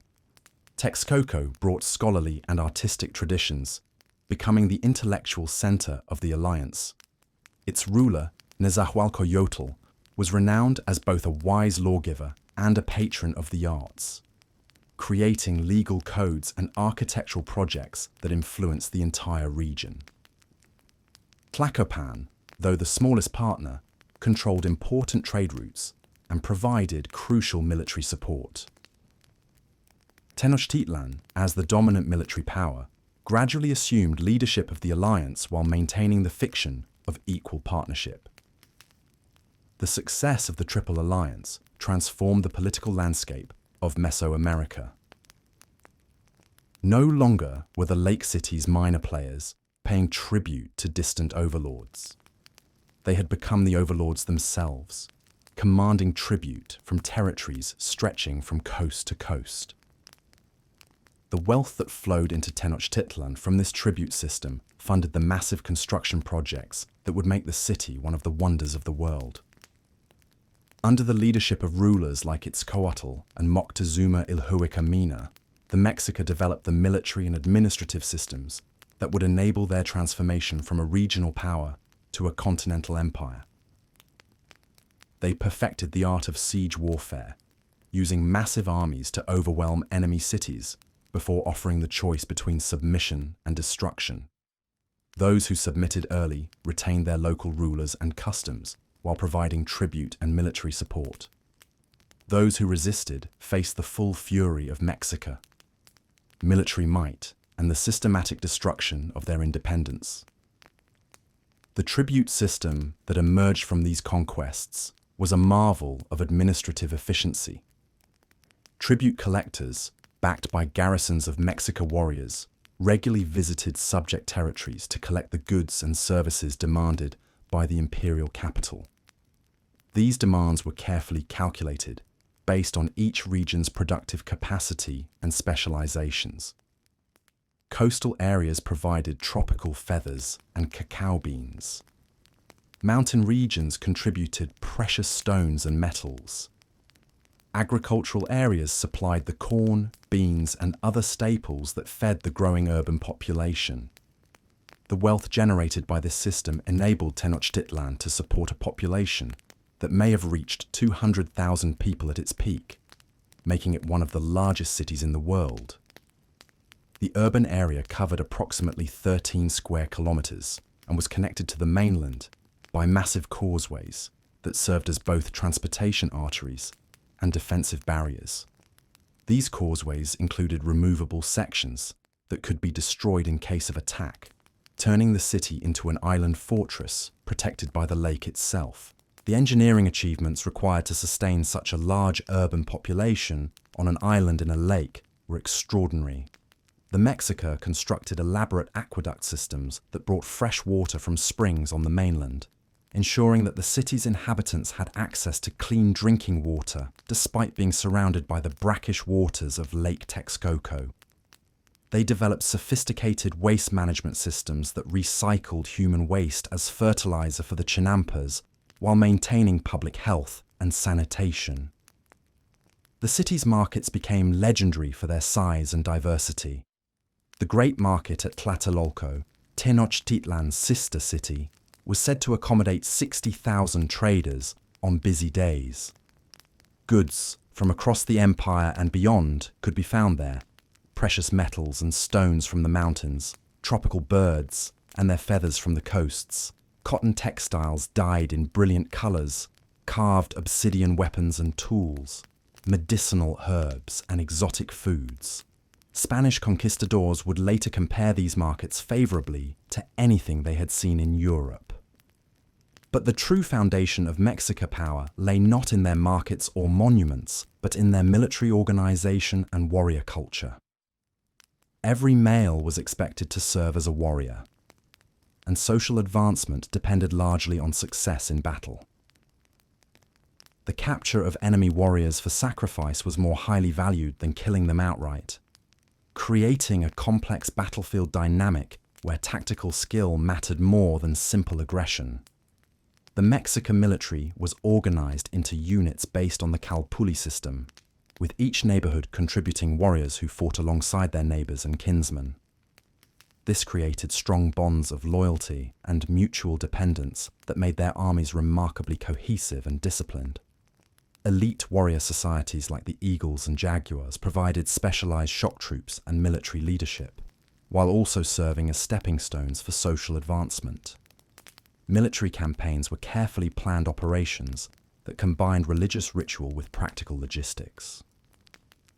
Priests consulted the calendar to determine auspicious dates for beginning campaigns, while military engineers planned routes and supply arrangements. The army that marched out from Tenochtitlan was a complex organization that included not only warriors, but also priests to perform necessary rituals, merchants to establish trade relationships, and administrators to organize conquered territories. The religious dimensions of warfare were as important as the military ones. The Mexica believed that war was a cosmic necessity, a means of providing the gods with the sacrificial victims they required to maintain universal order. The flower wars, ritualized conflicts fought primarily to capture prisoners for sacrifice, represented the ultimate fusion of military and religious purposes. These campaigns were not intended to conquer territory, but to provide a steady supply of victims for the elaborate ceremonies that punctuated the Mexica ritual calendar. The practice of human sacrifice, while shocking to modern sensibilities, was central to Mexica religious beliefs and political organization. They believed that the gods had sacrificed themselves to create the world and humanity, and that humans owed a corresponding debt that could only be repaid through the offering of life itself. The heart, viewed as the seat of life and consciousness, was the most precious gift that could be offered to the divine powers that sustained the universe. These sacrificial ceremonies served multiple functions beyond their religious significance. They demonstrated the power and piety of the ruling elite, reinforced social hierarchies, and created powerful psychological effects that helped maintain order within the empire. The knowledge that rebellion would result not just in military defeat, but in having one's heart torn out atop a pyramid temple was a powerful deterrent to potential insurgents. The scale of these ceremonies could be enormous. The dedication of the expanded Templo Mayor in 1487 reportedly involved the sacrifice of thousands of prisoners captured in military campaigns specifically organized for that purpose. While these numbers may be exaggerated, there is no doubt that human sacrifice was practiced on a scale that impressed and horrified contemporary observers from other cultures. As the 15th century progressed, the Mexica Empire continued to expand under rulers like Axayacatl, Tizoc, and Ahuitzotl. Each conquest brought new wealth and new challenges. The empire stretched from the Atlantic to the Pacific, encompassing dozens of different ethnic groups with their own languages, customs, and local loyalties. Managing this diversity required increasingly sophisticated administrative systems and a delicate balance between central control and local autonomy. The empire's expansion also brought it into contact with powerful enemies who refused to submit to Mexica authority. The Tlaxcalans, surrounded by imperial territory, but maintaining their independence through military skill and determination, became a constant thorn in the empire's side. The Tarascans of Michoacan possessed metallurgical skills that gave them superior weapons and successfully resisted multiple invasion attempts. These unconquered territories served as reminders that Mexica power, however impressive, was not unlimited. By the time Moctezuma Xocoyotzin ascended to the throne in 1502, the empire had reached a level of wealth and sophistication that dazzled visitors from across Mesoamerica. The capital city had become a marvel of urban planning and architectural achievement. Its pyramids rivaled those of ancient Egypt in their grandeur, while its gardens and palaces created spaces of beauty that seemed to belong more to paradise than to the earthly realm. The daily life of Tenochtitlan reflected the empire's prosperity and cultural sophistication. The city's schools trained young people in the skills necessary for a complex civilization. Reading and writing in the pictographic script that recorded imperial history and religious knowledge, mathematics and astronomy for calculating tribute and planning ceremonies, music and dance for entertaining the gods and celebrating imperial achievements. The Karmakak, schools for the nobility, produced the priests, administrators, and military leaders who would govern the empire's vast territories. Markets throughout the city displayed the empire's wealth and diversity. Featherworkers created elaborate costumes that transformed human beings into living representations of gods and mythical creatures. Goldsmiths crafted jewelry and ornaments of extraordinary delicacy and beauty. Stone carvers produced massive sculptures that decorated temples and palaces with images of divine power and imperial authority. scribes recorded the tribute obligations of subject peoples and the ritual requirements of the elaborate ceremony calendar. The position of women in Mexican society was complex and varied according to social class and individual circumstances. Noble women could wield significant political influence, serving as regents for minor sons or negotiating marriage alliances between powerful families. Common women worked as merchants, artisans, and farmers, contributing essential labor to the empire's economy. All women participated in religious ceremonies, with some serving as priestesses in temples dedicated to female deities. The education of children reflected the military values that underpinned Mexican society. Boys learned to use weapons and participate in mock battles from an early age, while girls were trained in the domestic skills that would make them valuable wives and mothers. Both sexes learned the religious knowledge necessary to participate in the elaborate ceremonies that regulated community life. The harsh discipline of Mexican education was designed to produce adults capable of the self-sacrifice and devotion to duty that the empire required. The Mexican understanding of time was fundamentally different from European concepts of linear progression. They believed in cyclical time, where events repeated themselves according to divine patterns recorded in their complex calendar systems. The ritual calendar of 260 days intersected with the solar calendar of 365 days to create larger cycles that determined the proper timing for everything from planting crops to conducting military campaigns. This temporal framework gave meaning and structure to daily life, while reinforcing the authority of the priests who interpreted its requirements. The empire's agricultural foundation rested on the remarkable productivity of the Chinampa system. These artificial islands, built in the shallow waters of the lake, produced multiple crops per year and supported population densities that would not be matched in the region until the 20th century. The careful management of water levels, soil composition, and crop rotation required sophisticated knowledge of agricultural science and hydraulic engineering. The surplus production from these gardens fed not only the urban population, but also supported the large numbers of priests, warriors, and administrators who served the imperial state. Trade networks radiating out from Tenochtitlan connected the empire to regions far beyond its political boundaries. Merchants called Pochteca traveled vast distances to acquire the luxury goods that demonstrated imperial wealth and divine favor. These merchant ambassadors often served as spies and diplomats, gathering intelligence about potential targets for conquest, while establishing the commercial relationships that preceded political control. Their journeys took them to the Maya cities of the south, the desert communities of the north, and the coastal regions where precious shells and rare feathers could be obtained.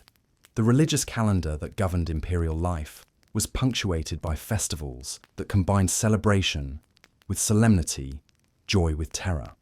The festival of Xuchmolpilli, the new fire ceremony held every 52 years, involved the extinguishing of all fires throughout the empire and their rekindling from a sacred flame lit on the chest of a sacrificial victim. This ceremony marked the end of one temporal cycle and the beginning of another, symbolically renewing the world and ensuring its continued existence. But beneath the surface, prosperity and magnificent ceremonies, the empire faced growing challenges that would prove to be its undoing.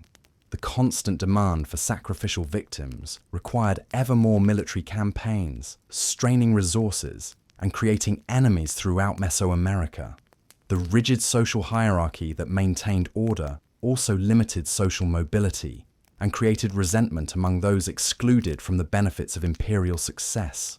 Most ominously, the empire's expansion had reached its natural limits, bounded by unconquerable enemies and the vast oceans that surrounded the continent. The arrival of Spanish conquistadors in 1519 would expose these underlying weaknesses and bring the Mexican Empire to a catastrophic end. But the story of their rise from wandering nomads to masters of a continental empire remains one of history's most remarkable achievements. In less than 2 centuries, they had transformed themselves from refugees seeking a homeland into the rulers of one of the world's most sophisticated civilizations. The legacy of the Mexica would outlive their political independence. Their agricultural techniques, architectural achievements, and artistic traditions would influence subsequent cultures for centuries to come. The city they built on a swampy island would become Mexico City, one of the world's largest urban centers. The eagle perched on a cactus, grasping a serpent, would become the symbol of the Mexican nation, connecting the modern state to its pre-Columbian heritage. Most importantly, the Mexica demonstrated that human ingenuity and determination could overcome even the most unpromising circumstances. Their transformation of a marshy island into one of the world's great cities showed what could be accomplished when vision was combined with practical skill and unwavering dedication. Their story reminds us that civilizations are not built by destiny alone, but by the daily choices of countless individuals who choose to work together toward a common goal. As we drift towards sleep, we might imagine the sound of drums echoing across Lake Texcoco, calling the faithful to prayer in the temples of Tenochtitlan. We might picture the morning mist rising from the Chinampas, where farmers tend their floating gardens, or the evening light painting the pyramids gold as the sun sets behind the mountains. The Mexica believed that the world would end in earthquakes and destruction, but they also believed that new worlds would be born from the ruins of the old. Their empire may have fallen, but their story continues to inspire us with its vision of what human beings can accomplish when they dare to dream of greatness and work together to make those dreams reality. As you drift into slumber tonight, let me tell you the story of the Aztec Empire, a tale that spans centuries and weaves together divine visions, human sacrifice, and the rise and fall of one of history's most remarkable civilizations. Our story begins not with the glory of Tenochtitlan, but in the harsh northern deserts of Mexico, where a wandering people called the Mexica searched for their promised land. These nomadic tribes had left their mythical homeland of Aztlan sometime in the 12th century, carrying with them nothing but their faith in their patron god, Huitzilopochtli, and a prophecy that would guide their destiny. For over 2 centuries, the Mexica wandered the central plateau of Mexico, moving from place to place, never welcomed, always searching. They were a people without a home, looked down upon by the settled civilizations they encountered. The established city-states of the Valley of Mexico saw them as barbarians, uncivilized nomads who had no place among the sophisticated cultures that had flourished in these lands for generations. But the Mexica carried within them a vision that sustained them through their long journey. Their god Huitzilopochtli had promised them a sign that would mark the location of their destined home. They would know the place when they saw an eagle perched atop a nopal cactus, gripping a serpent in its beak. This image, born from prophecy, would one day become the symbol of a nation. The wandering finally ended in 1325, when Mexica priests reported seeing the prophetic vision on a small swampy island in Lake Texcoco. Here, in what seemed like the most unlikely place, they would build their capital. The island was marshy, difficult to reach, and appeared to offer little in the way of natural advantages. But the Mexica understood that this was their divine destiny, and they set about transforming this unpromising plot of land into something extraordinary. They called their new city Tenochtitlan, meaning place of the prickly pear cactus, in honor of the sacred vision that had brought them here. What began as a humble settlement of reed huts and small temples would, over the next 2 centuries, grow into the largest city in the Americas and one of the most magnificent urban centers in the world. The early years were harsh. The Mexica were still regarded as outsiders by the powerful city-states that surrounded Lake Texcoco. They survived by serving as mercenaries for more established rulers, their warriors earning a reputation for fierce courage and military skill. They learned the arts of warfare, politics, and administration from their neighbors, all while maintaining their own distinct identity and religious practices.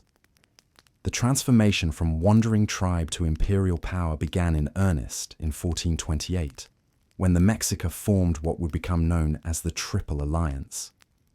They joined forces with the city-states of Texcoco and Tlacopan to overthrow the Tepanec Empire, which had dominated the Valley of Mexico for decades.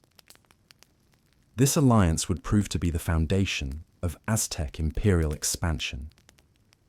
Under the leadership of their fourth ruler, Itzcoatl, the Mexica began to assert their dominance over neighboring territories.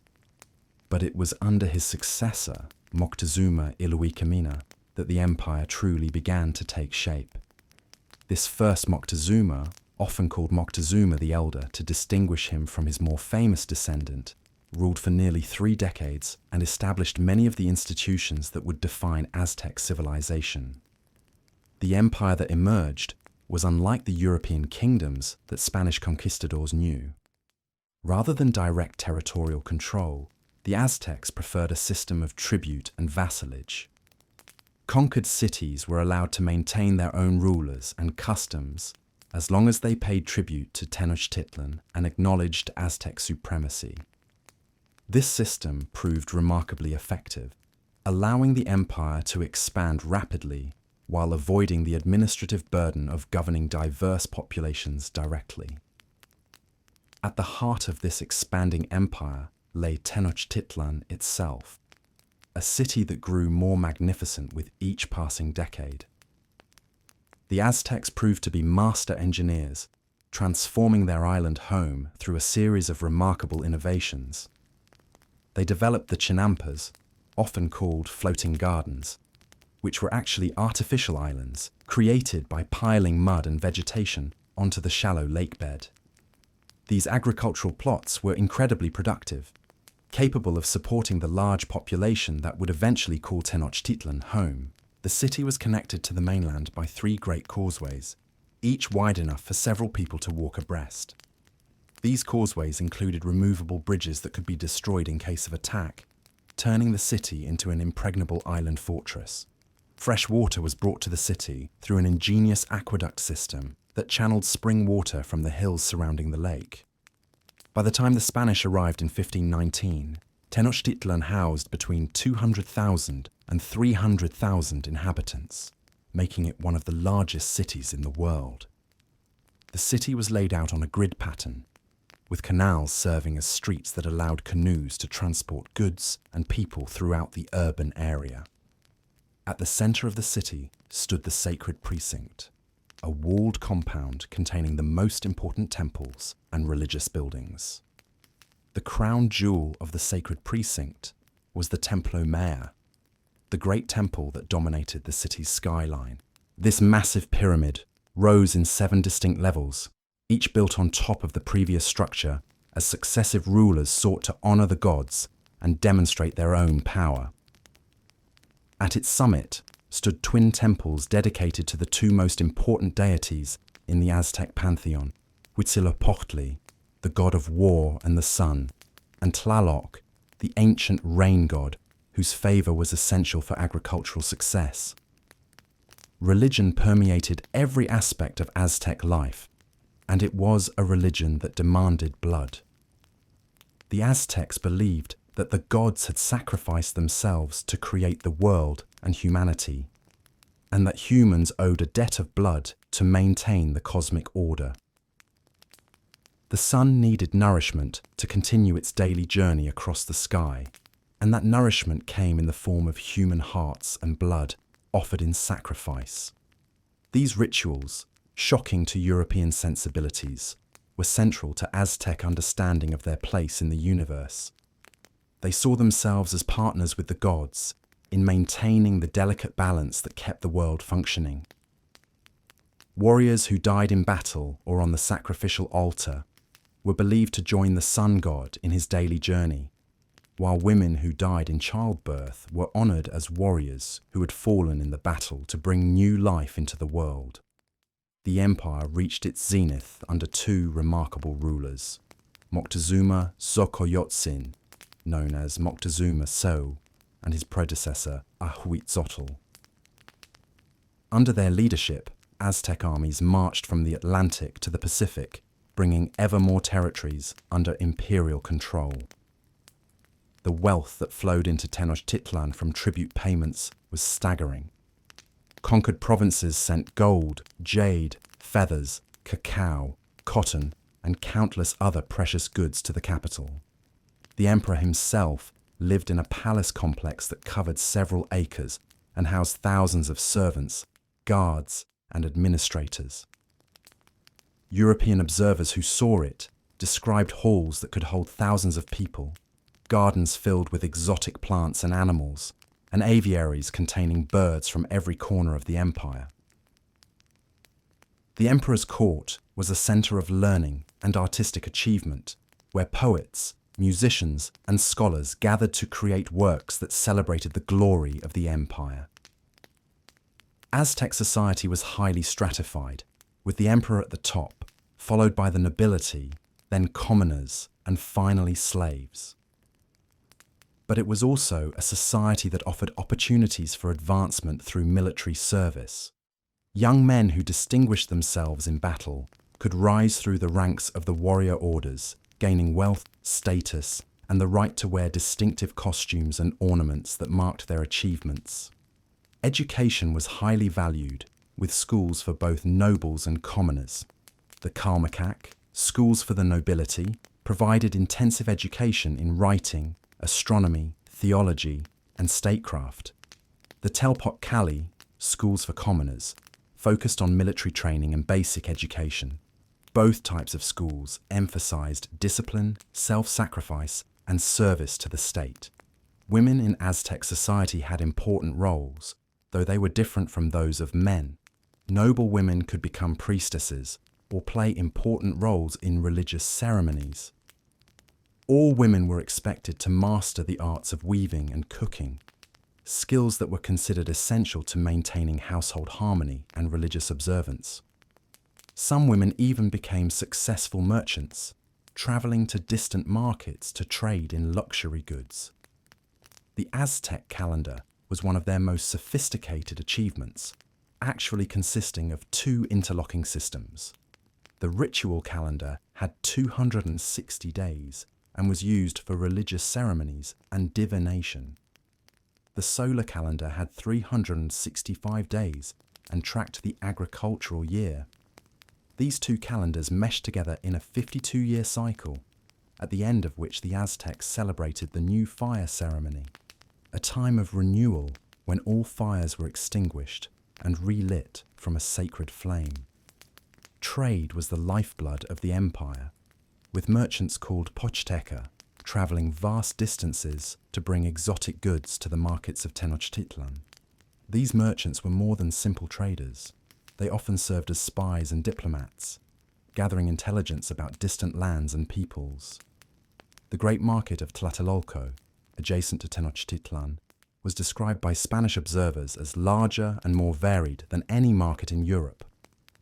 But even as the empire reached new heights of power and prosperity, seeds of its destruction were already being sown.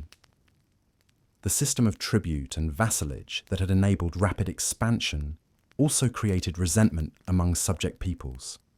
Many communities lived under Aztec rule unwillingly, paying heavy tributes and providing warriors for imperial armies. The constant demand for sacrificial victims created a climate of fear and hatred that Aztec enemies would eventually exploit. The empire's military success had also bred a dangerous overconfidence.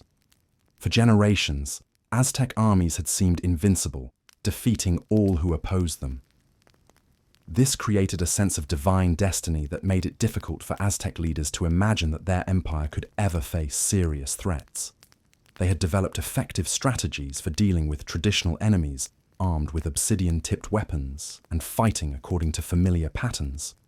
But they were unprepared for the radically different challenge that would soon arrive from across the Atlantic. Religious beliefs, too, created vulnerabilities. The Aztecs believed in cyclical time, with the current era destined to end in destruction, just as previous eras had ended. Prophecies spoke of the return of the god Quetzalcoatl, the feathered serpent, who would reclaim his rightful place as ruler. When strange men with pale skin and horses arrived from the east, some Aztecs wondered if these might be the prophesied returning gods. The man who would exploit these vulnerabilities was Hernan Cortés, a Spanish conquistador who landed on the coast of Mexico in 1519 with a small force of roughly 600 men. Cortés was ambitious, ruthless, and blessed with a remarkable ability to understand and manipulate the political situation he encountered. He quickly recognized that the Aztec Empire, for all its apparent strength, was built on a foundation of fear and resentment that could be turned against it. Cortés began by allying himself with the Tlaxcalans, longtime enemies of the Aztecs who had successfully resisted imperial conquest. The Tlaxcalans provided him with thousands of warriors and invaluable knowledge about Aztec society and military tactics. Other subject peoples soon joined this growing coalition, seeing an opportunity to throw off the Aztec yoke. The psychological impact of Spanish technology and tactics was enormous. Horses, unknown in the Americas, seemed like mythical beasts to people who had never seen them. Steel weapons and armor proved superior to traditional obsidian and cotton protection. Most devastating of all were the diseases that the Spanish unknowingly brought with them. Smallpox, typhus, and other European diseases swept through the indigenous population, killing millions who had no immunity to these foreign pathogens. When Cortés and his allies finally reached Tenochtitlan in November 1519, they were received as guests by Moctezuma I, who was still uncertain about the nature and intentions of these strange visitors. The emperor's decision to welcome the Spanish into his capital would prove to be a fatal mistake. Once inside the city, Cortés took Moctezuma prisoner, effectively paralyzing the imperial government. The final siege of Tenochtitlan began in 1521 and lasted for several months. The Spanish and their indigenous allies surrounded the city, cutting off food and water supplies while systematically destroying the causeways and buildings. The Aztec defenders, led by the young Emperor Cuauhtémoc after Moctezuma's death, fought with desperate courage, but they were overwhelmed by disease, starvation, and the superior technology of their enemies. When Tenochtitlan finally fell on August 13th, 1521, it marked the end of the Aztec Empire and the beginning of Spanish colonial rule in Mexico. The great city that had taken 2 centuries to build was largely destroyed in the siege, its temples pulled down and its palaces burned. In its place, the Spanish would build Mexico City, the capital of New Spain. The fall of the Aztec Empire was one of the most dramatic and consequential events in human history. A civilization that had dominated central Mexico for centuries was brought to its knees in just 2 years by a handful of foreign invaders. The Spanish conquest had profound implications not just for Mexico, but for the entire course of world history. Yet the legacy of the Aztecs did not disappear entirely. The indigenous population, though devastated by disease and conquest, survived and adapted to colonial rule. Many aspects of Aztec culture, from agricultural techniques to artistic traditions, persisted under Spanish dominion. The Nahuatl language, spoken by the Aztecs, continued to be used by millions of people and contributed hundreds of words to Spanish and eventually to English. The Chinampas that had fed Tenochtitlan continued to be cultivated for centuries after the conquest. The calendar system influenced colonial timekeeping. Religious beliefs blended with Christianity to create new forms of worship that combined indigenous and European elements. The very layout of Mexico City followed the grid pattern of the Aztec capital, and many modern streets trace the paths of ancient canals. In the realm of ideas, the Aztec Empire challenged European assumptions about civilization and governance. Spanish observers were forced to acknowledge that the indigenous peoples of the Americas had created complex societies with sophisticated institutions. This recognition, however grudging, contributed to evolving concepts of human nature and cultural diversity. The story of the Aztecs also became central to Mexican national identity. As Mexico sought independence from Spain and later struggled to define itself as a modern nation, the Aztec past provided a source of pride and distinctiveness. The eagle and serpent from the founding vision of Tenochtitlan became the symbol on the Mexican flag, linking the modern nation to its pre-Columbian heritage. Archaeological discoveries in the 19th and 20th centuries revealed the true magnificence of Aztec civilization to the modern world. The excavation of the Templo Mayor in Mexico City uncovered a treasure trove of artifacts that demonstrated the artistic and technological achievements of Aztec craftsmen. Museums around the world now display Aztec artifacts that speak to the sophistication and creativity of this remarkable civilization. The Aztec Empire represents one of humanity's great experiments in creating complex society. In the space of 2 centuries, a wandering tribe transformed itself into the rulers of an empire that stretched from sea to sea. They created a capital city that rivaled any in the world, developed sophisticated systems of agriculture and trade, and built monuments that still inspire awe today. Their story is also a reminder of the fragility of even the mightiest civilizations. The Aztec Empire seemed invincible at its height, yet it fell with startling rapidity when faced with new challenges it could not comprehend or counter. The encounter between the Aztecs and Spanish was a collision between 2 worlds, each with its own understanding of reality, and the consequences of that collision continue to shape our world today. As you drift deeper into sleep, consider the remarkable journey of the Mexica people. From wandering nomads to imperial rulers, from a vision of an eagle on a cactus to the reality of a great city rising from a lake. Their story reminds us that human societies are capable of extraordinary transformation, that seemingly impossible dreams can become reality through determination and faith, and that even the greatest achievements of human civilization are temporary chapters in the longer story of our species. The Aztec Empire may have fallen 5 centuries ago, but its legacy continues in the millions of people who can trace their ancestry to those who built Tenochtitlan, in the cultural traditions that blend indigenous and European elements, and in the ongoing human quest to create societies that honor both earthly achievements and spiritual aspirations. In the end, the Aztecs succeeded in their greatest goal.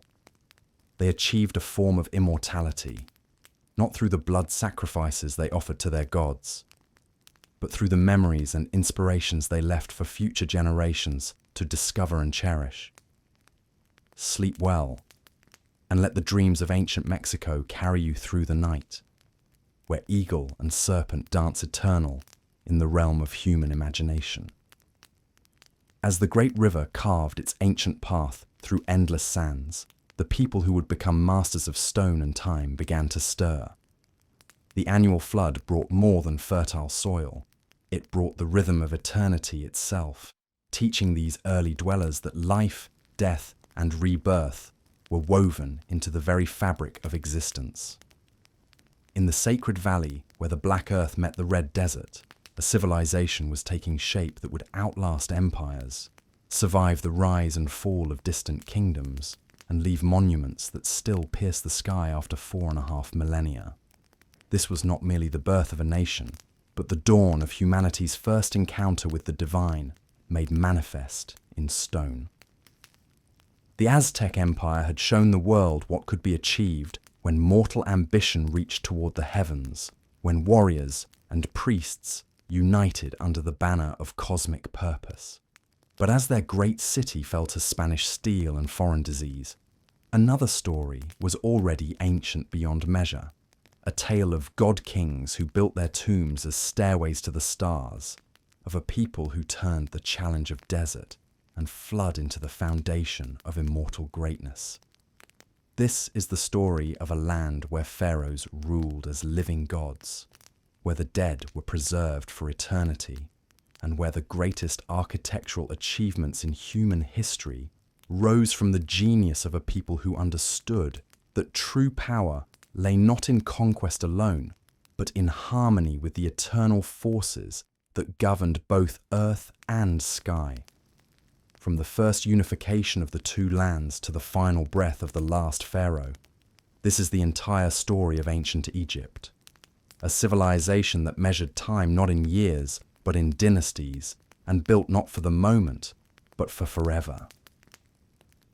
The sun god Ra had begun his eternal journey across the heavens, and in the valley below, a people were learning to join him in his golden boat, to become immortal through stone, through ritual, through the sacred mathematics of the pyramid builders. The Black Land was about to teach the world what it meant to be truly eternal. In the beginning, there was only the primordial waters of none, the endless ocean of chaos from which all creation would emerge. From these dark depths rose the first mound of earth, and upon it stood Atum, the self-created god who would speak existence into being. But this was more than myth. It was the foundational story of a people who saw in their own landscape the very blueprint of creation itself. Each year, as the Nile's floodwaters receded, they left behind small mounds of fertile silt rising from the dark water, perfect mirrors of that first act of creation. The Egyptians understood that they lived not just in a land, but in a cosmic drama that repeated itself annually, connecting their daily lives to the fundamental forces that had shaped the universe. Long before the first pharaoh wore the double crown, before the first pyramid rose from the desert floor, small communities of farmers and herders had learned to read the river's moods with the precision of astronomers.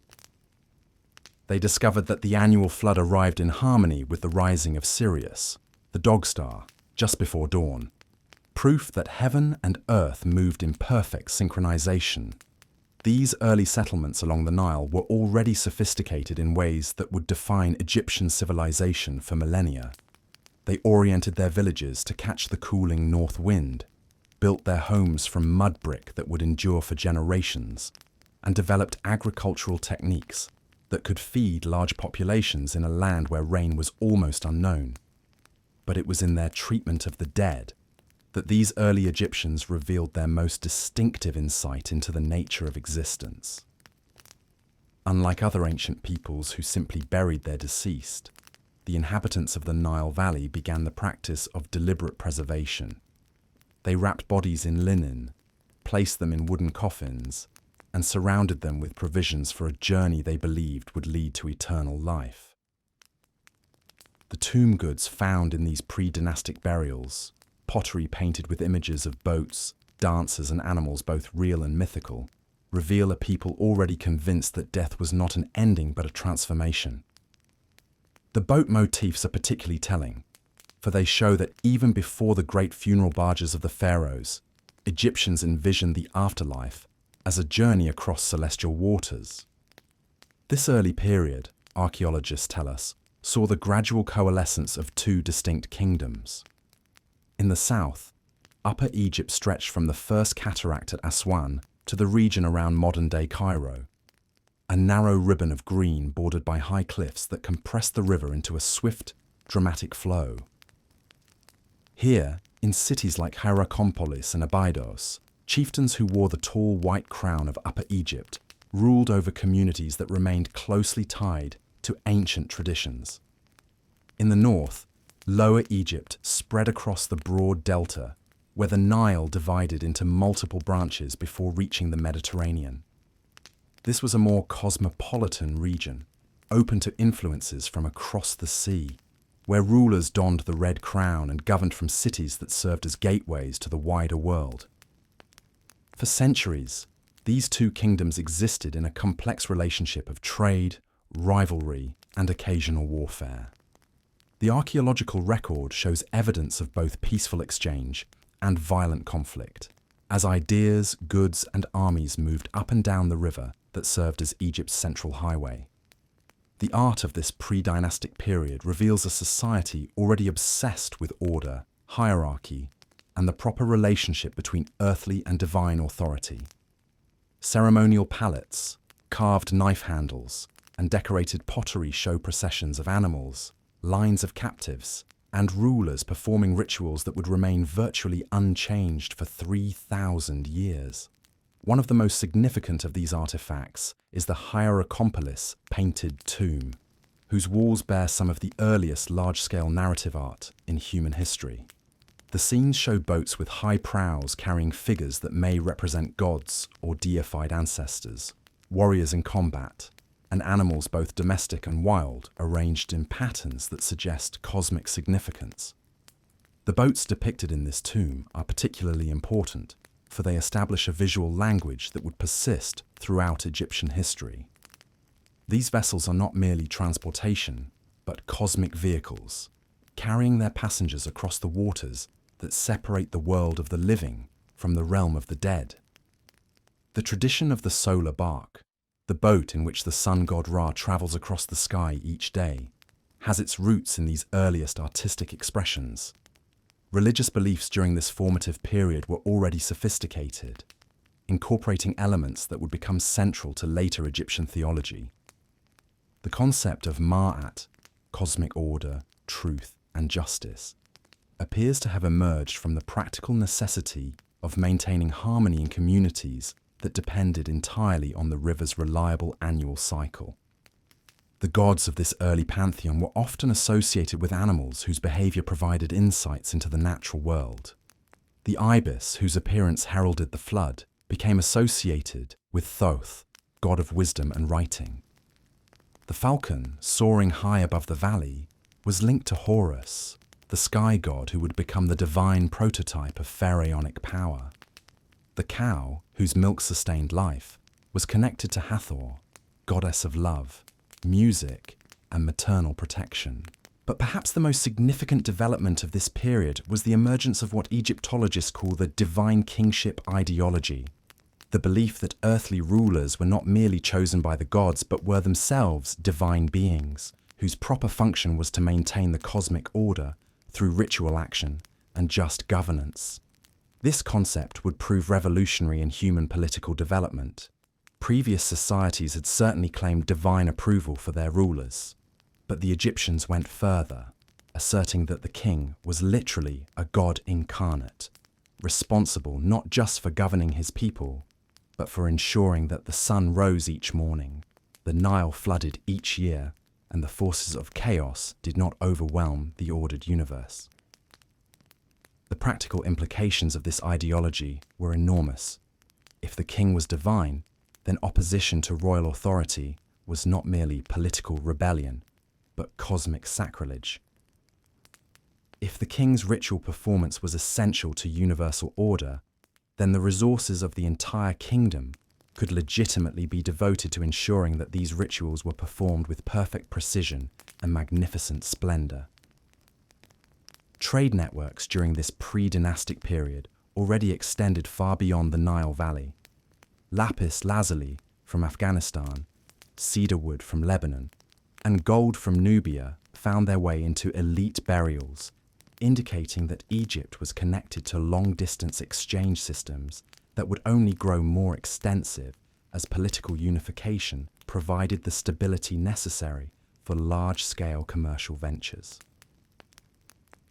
The development of hieroglyphic writing, one of humanity's earliest writing systems, appears to have begun during this period as well. The earliest hieroglyphs are found on labels attached to grave goods, indicating that writing emerged from the practical need to identify and catalogue the provisions placed in tombs for the deceased's use in the afterlife. These early hieroglyphs were primarily pictographic. A bird represented a bird, a house represented a house, but they quickly evolved to include phonetic elements, allowing scribes to record not just objects, but sounds, names, and eventually abstract concepts. The sophistication of this system would eventually rival that of any writing system ever devised, capable of expressing everything from grocery lists to profound theological speculation. As the 4th millennium BCE drew to a close, the stage was set for the political unification that would transform Egypt from a collection of competing chiefdoms into one of history's most enduring civilizations. The archaeological evidence suggests that this unification was achieved through a combination of military conquest, diplomatic marriage, and religious innovation that presented the victorious rulers as divinely ordained to govern both lands. The catalyst for this transformation was a ruler whose name echoes through history like thunder across water, Narmer, known to later Greek historians as Menes, the unifier. Around 3100 BCE, this southern king launched a campaign that would not merely conquer territory, but would establish the template for divine kingship that would endure for over 3 millennia. The Narmer Palette, one of the most important historical documents from the ancient world, commemorates this unification in imagery that is both political propaganda and religious art. On one side, Narmer wears the white crown of Upper Egypt as he strikes down a northern enemy.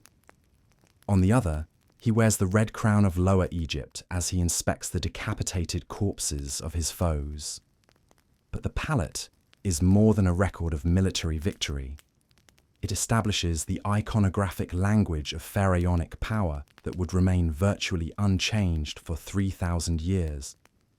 The king is shown as larger than life, literally towering over his enemies and supporters alike. He is attended by the gods, protected by divine symbols, and invested with the regalia that marks him as the earthly representative of cosmic order. The unification achieved by Narmer was not merely political, but cosmological. By joining the two lands under a single crown, he created something unprecedented in human history. A kingdom that embodied the harmony of opposites, the reconciliation of competing forces that was essential to maintaining Ma'at, the cosmic order upon which all existence depended. Memphis, the capital city founded at the junction of Upper and Lower Egypt, became the physical manifestation of this unified vision. Located where the river valley met the delta, where the narrow ribbon of Upper Egypt opened into the broad expanse of Lower Egypt, Memphis stood as a symbol of the king's role as the one who brought together what had been separate, who created unity from diversity, order from chaos. The establishment of Memphis as the capital was a stroke of political genius that would influence urban planning for millennia. By building his new city at the geographical center of his unified kingdom, Narmer ensured that royal authority would be equally accessible to both north and south. The city became the hub of a transportation network that connected every corner of Egypt to the royal presence. But Memphis was more than an administrative center. It was a sacred city where the king performed the rituals essential to cosmic order. The great temple of Ptah, the creator god who was said to have spoken the world into existence, became the religious heart of the kingdom, where daily ceremonies ensured the continuation of divine favor and the proper functioning of the universe. The early dynasties that followed Narmer's unification, the first and second dynasties, spanning roughly from 3100 to 2686 BCE, devoted themselves to elaborating and institutionalizing the system of divine kingship that he had established. These rulers were not content to be merely successful warlords. They sought to transform themselves into cosmic principles, eternal guardians of the order that separated civilization from chaos. The royal tombs of this period, excavated at Abydos and Saqqara, reveal the enormous resources devoted to ensuring the king's successful transition from earthly ruler to divine ancestor. These mastaba tombs, rectangular structures with sloping sides and flat tops, were filled with everything the deceased king would need in the afterlife: food, furniture, weapons, jewelry, and even servants who were sometimes buried alive to accompany their master into eternity.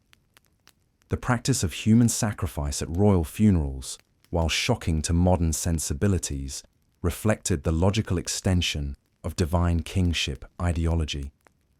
If the king was truly divine, if his continued existence in the afterlife was essential to cosmic order, then no sacrifice was too great to ensure his proper transition to the next world. The servants who died with their king were not victims, but participants in a cosmic drama that would benefit all of creation. The administrative system that developed during these early dynasties would become legendary for its efficiency and comprehensiveness. Scribes trained in hieroglyphic writing formed the backbone of a bureaucracy that recorded everything: the height of the annual flood, the contents of royal storehouses, the names and duties of officials, the tribute received from foreign lands. This was perhaps the world's first truly literate civilization, where written records were not merely aids to memory, but instruments of power. The ability to read and write hieroglyphs was a closely guarded privilege that marked its possessors as members of an educated elite with access to the accumulated wisdom of ages. The hieroglyphic system itself evolved rapidly during this period, developing from simple pictographs into a sophisticated writing system capable of expressing abstract concepts, recording spoken language, and preserving complex theological speculation.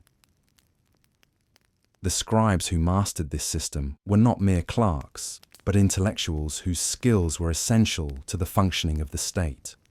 Religious development during the early dynastic period laid the foundation for beliefs that would remain central to Egyptian civilization for 3 millennia. The concept of the pharaoh as Horus, the falcon god who ruled the living, and as Osiris, the god who ruled the dead, established the dual nature of kingship that would define royal ideology throughout Egyptian history. The myth of Osiris, which would become central to Egyptian beliefs about death and resurrection, appears to have emerged during this period as a way of explaining and justifying the king's transition from earthly ruler to divine ancestor. According to this myth, Osiris was a benevolent king who was murdered by his jealous brother Seth, dismembered and scattered across Egypt.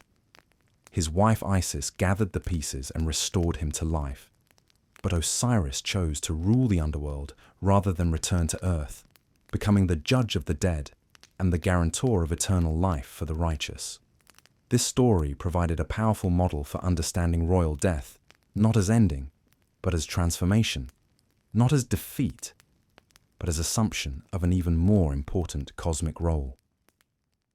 Every pharaoh who died became Osiris, joining the company of divine ancestors who continued to protect and guide Egypt from the afterlife.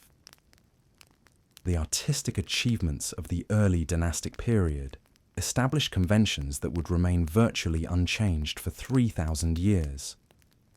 Egyptian art was not intended to capture fleeting moments or individual personality, but to create eternal images that would ensure the continued existence of their subjects in the afterlife. The formal, hieratic style that characterized Egyptian sculpture and painting, figures standing in eternal poses, men with left foot forward, women with feet together, both facing forward while their heads turned in profile, was not primitive technique, but sophisticated theology made visible. This art aimed to transcend time, to create images that would be as meaningful and powerful in the afterlife as they were in the world of the living.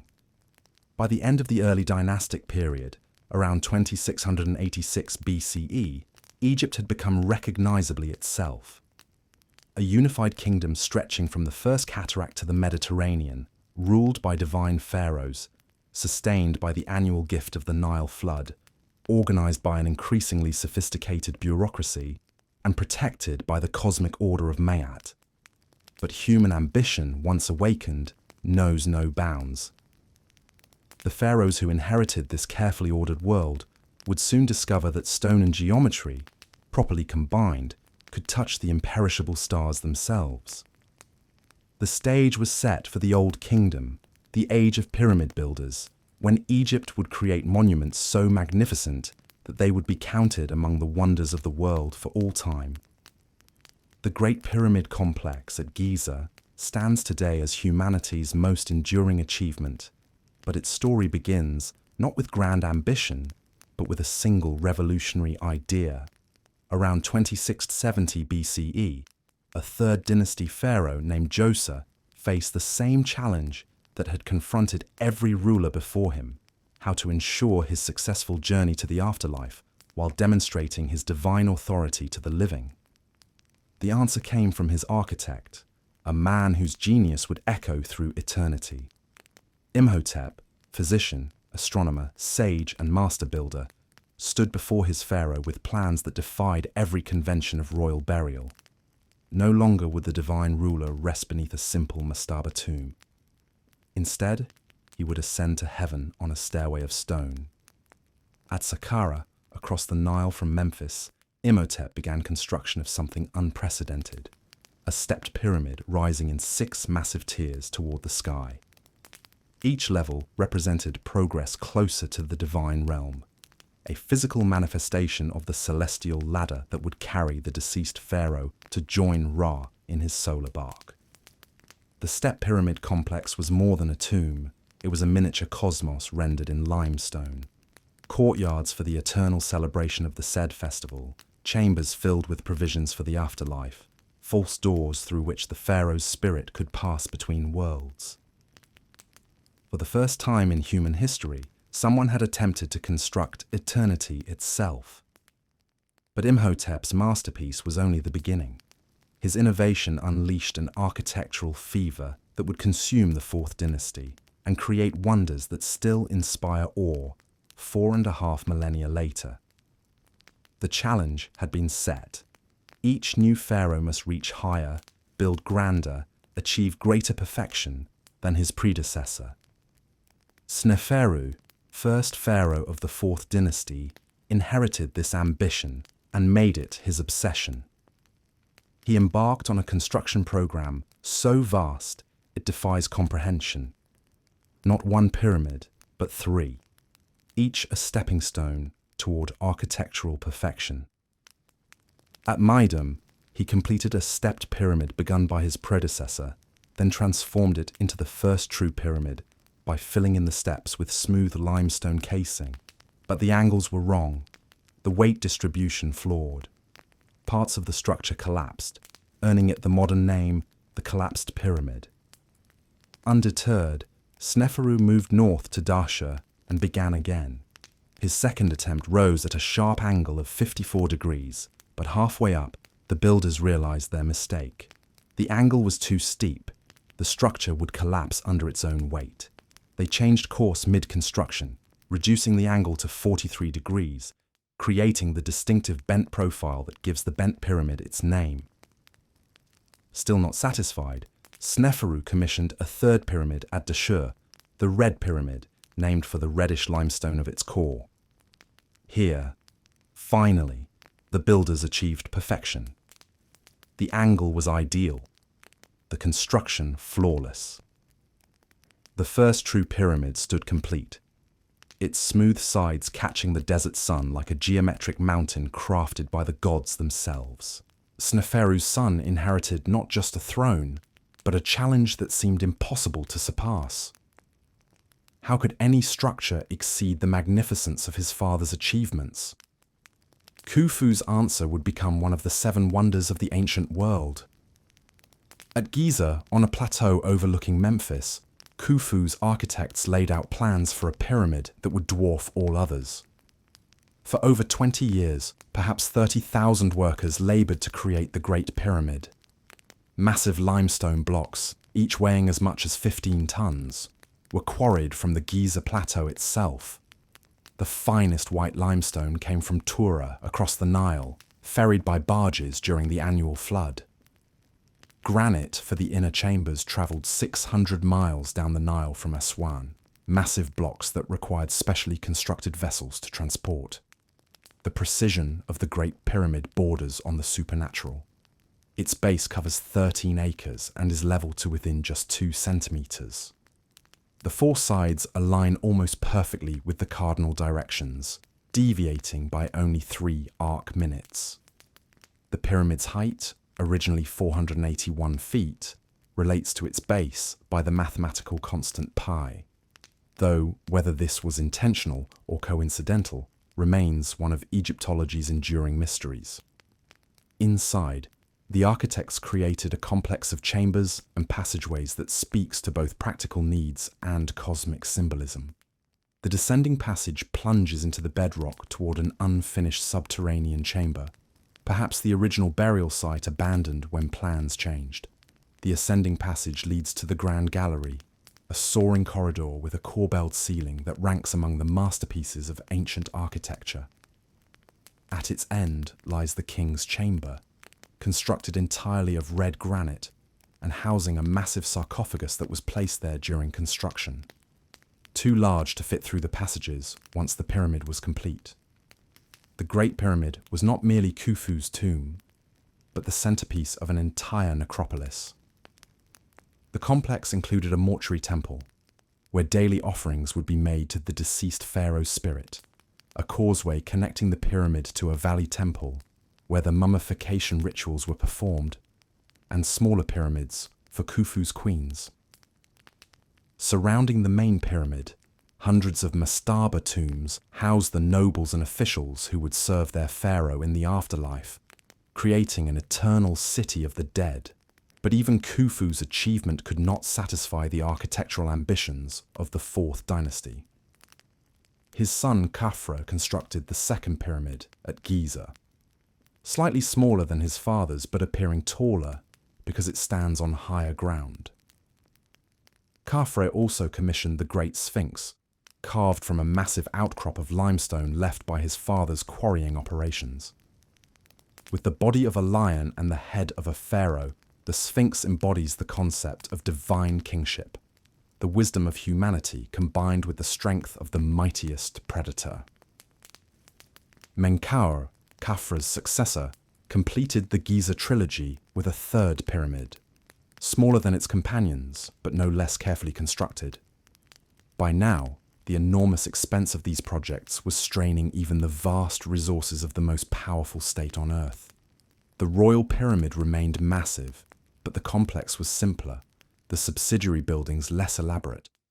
These pyramids were not constructed by slaves, despite popular imagination. Recent archaeological evidence from the workers' villages at Giza reveals that the laborers were well-fed craftsmen, probably conscripted during the flood season when farming was impossible. They consumed massive quantities of beef, bread, and beer, a diet that speaks to their valued status rather than oppression. Graffiti left by work gangs bears proud names like Friends of Khufu and Drunkards of Menkaure, suggesting a sense of pride in their monumental achievement. The pyramid complexes functioned as economic engines that employed thousands of people year-round. Priests maintained daily rituals, offering food and incense to the deceased pharaoh's spirit. Craftsmen created the furniture, jewelry, and provisions needed for the afterlife. Farmers on royal estates provided the agricultural surplus that funded these activities. The pyramids were not testaments to royal vanity, but religious and economic institutions that sustained entire communities. During this golden age, divine kingship reached its apex. The pharaoh was not merely a ruler, but a cosmic principle, the living embodiment of Horus, who would become Osiris upon death. The pyramid texts, first carved in the burial chamber of Unas at the end of the 5th dynasty, preserve the religious beliefs that animated these monuments. They speak of the deceased pharaoh ascending to heaven, joining the imperishable stars, becoming one with Ra on his eternal journey across the sky. The nobles who surrounded these divine pharaohs constructed their own elaborate tombs, creating an art form that would influence civilization for millennia.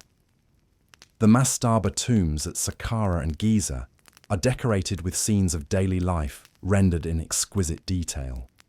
Farmers harvesting grain, fishermen casting nets, craftsmen at their benches, dancers and musicians entertaining guests at banquets.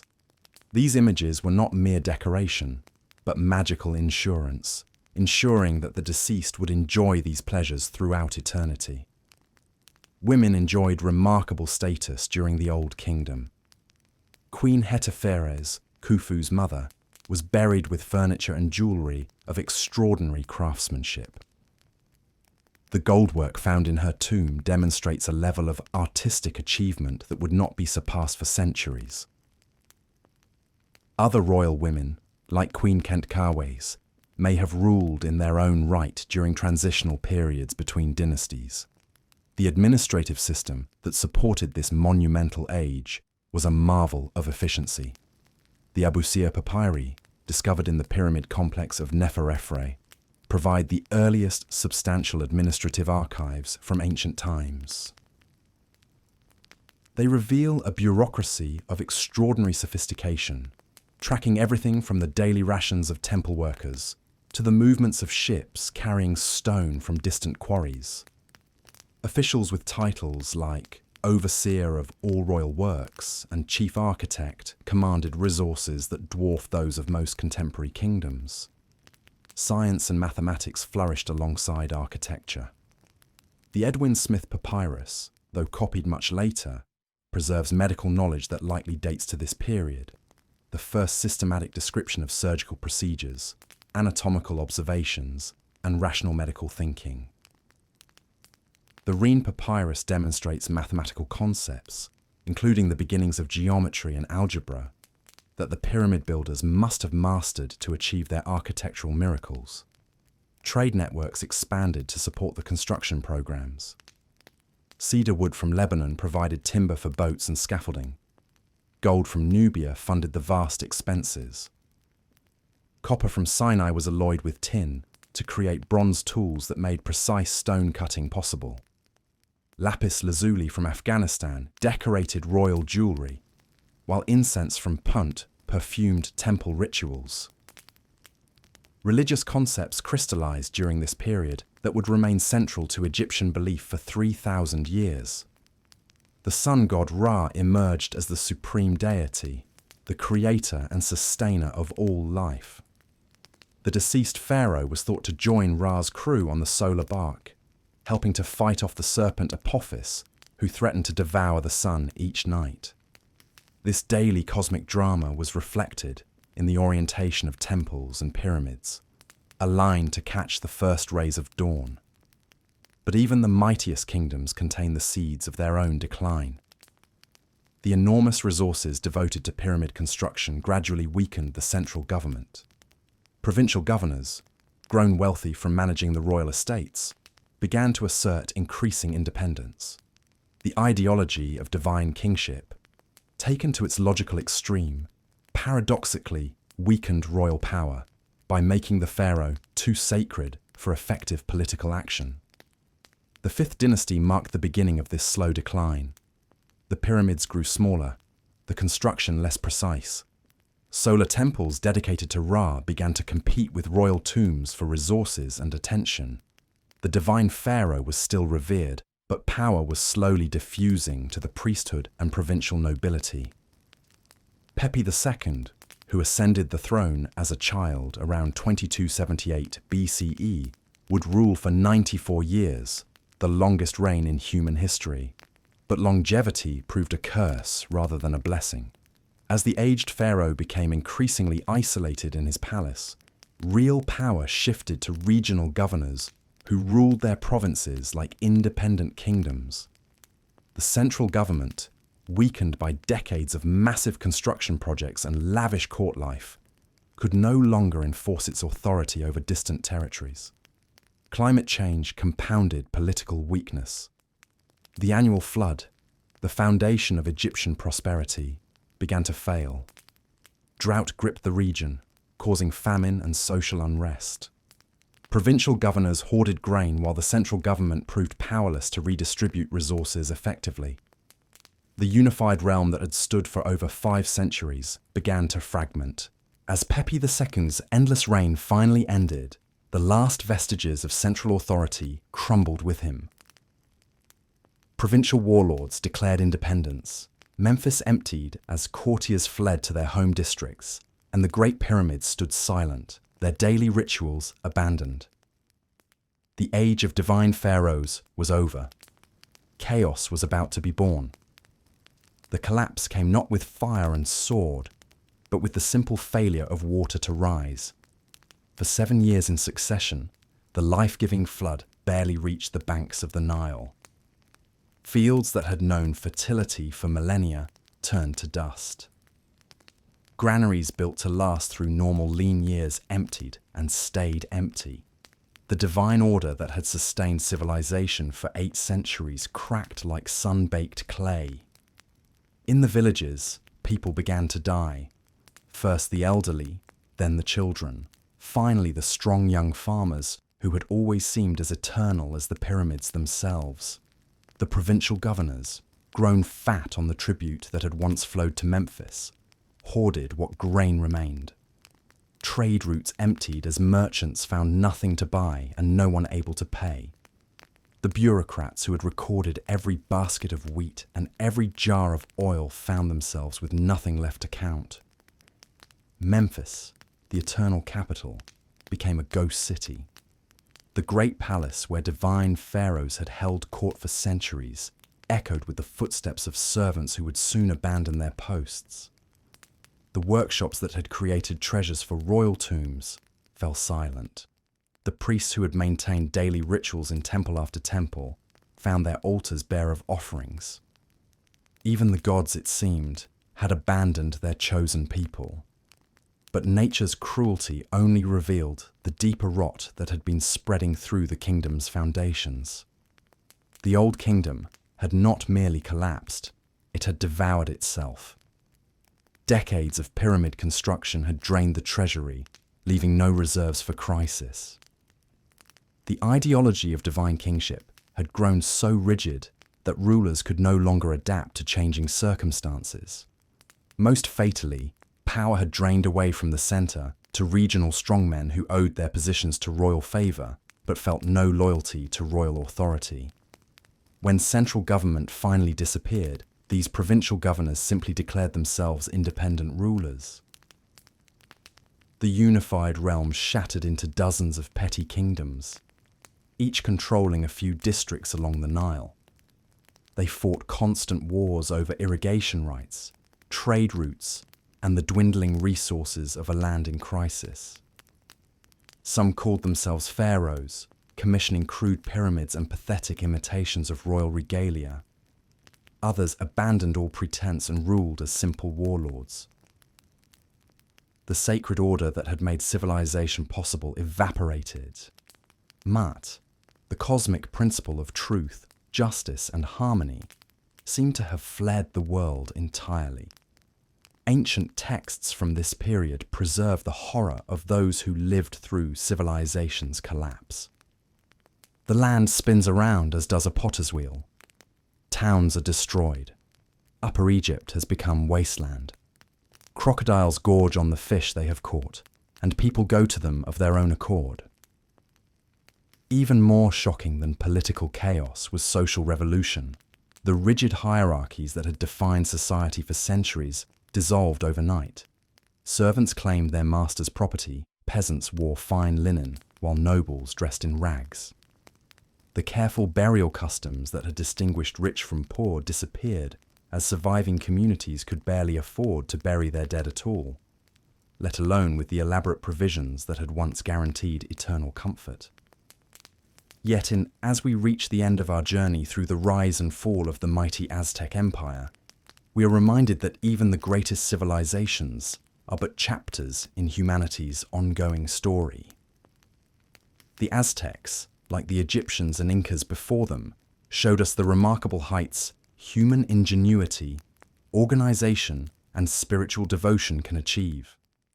Their floating gardens, magnificent temples, and complex society stand as testament to what is possible when people unite around a shared vision and purpose. Yet their ultimate fate teaches us that no empire, no matter how powerful, or divinely inspired, can escape the inevitable forces of time and change. While empires may crumble, the human spirit's capacity for wonder, creativity, and resilience endures forever.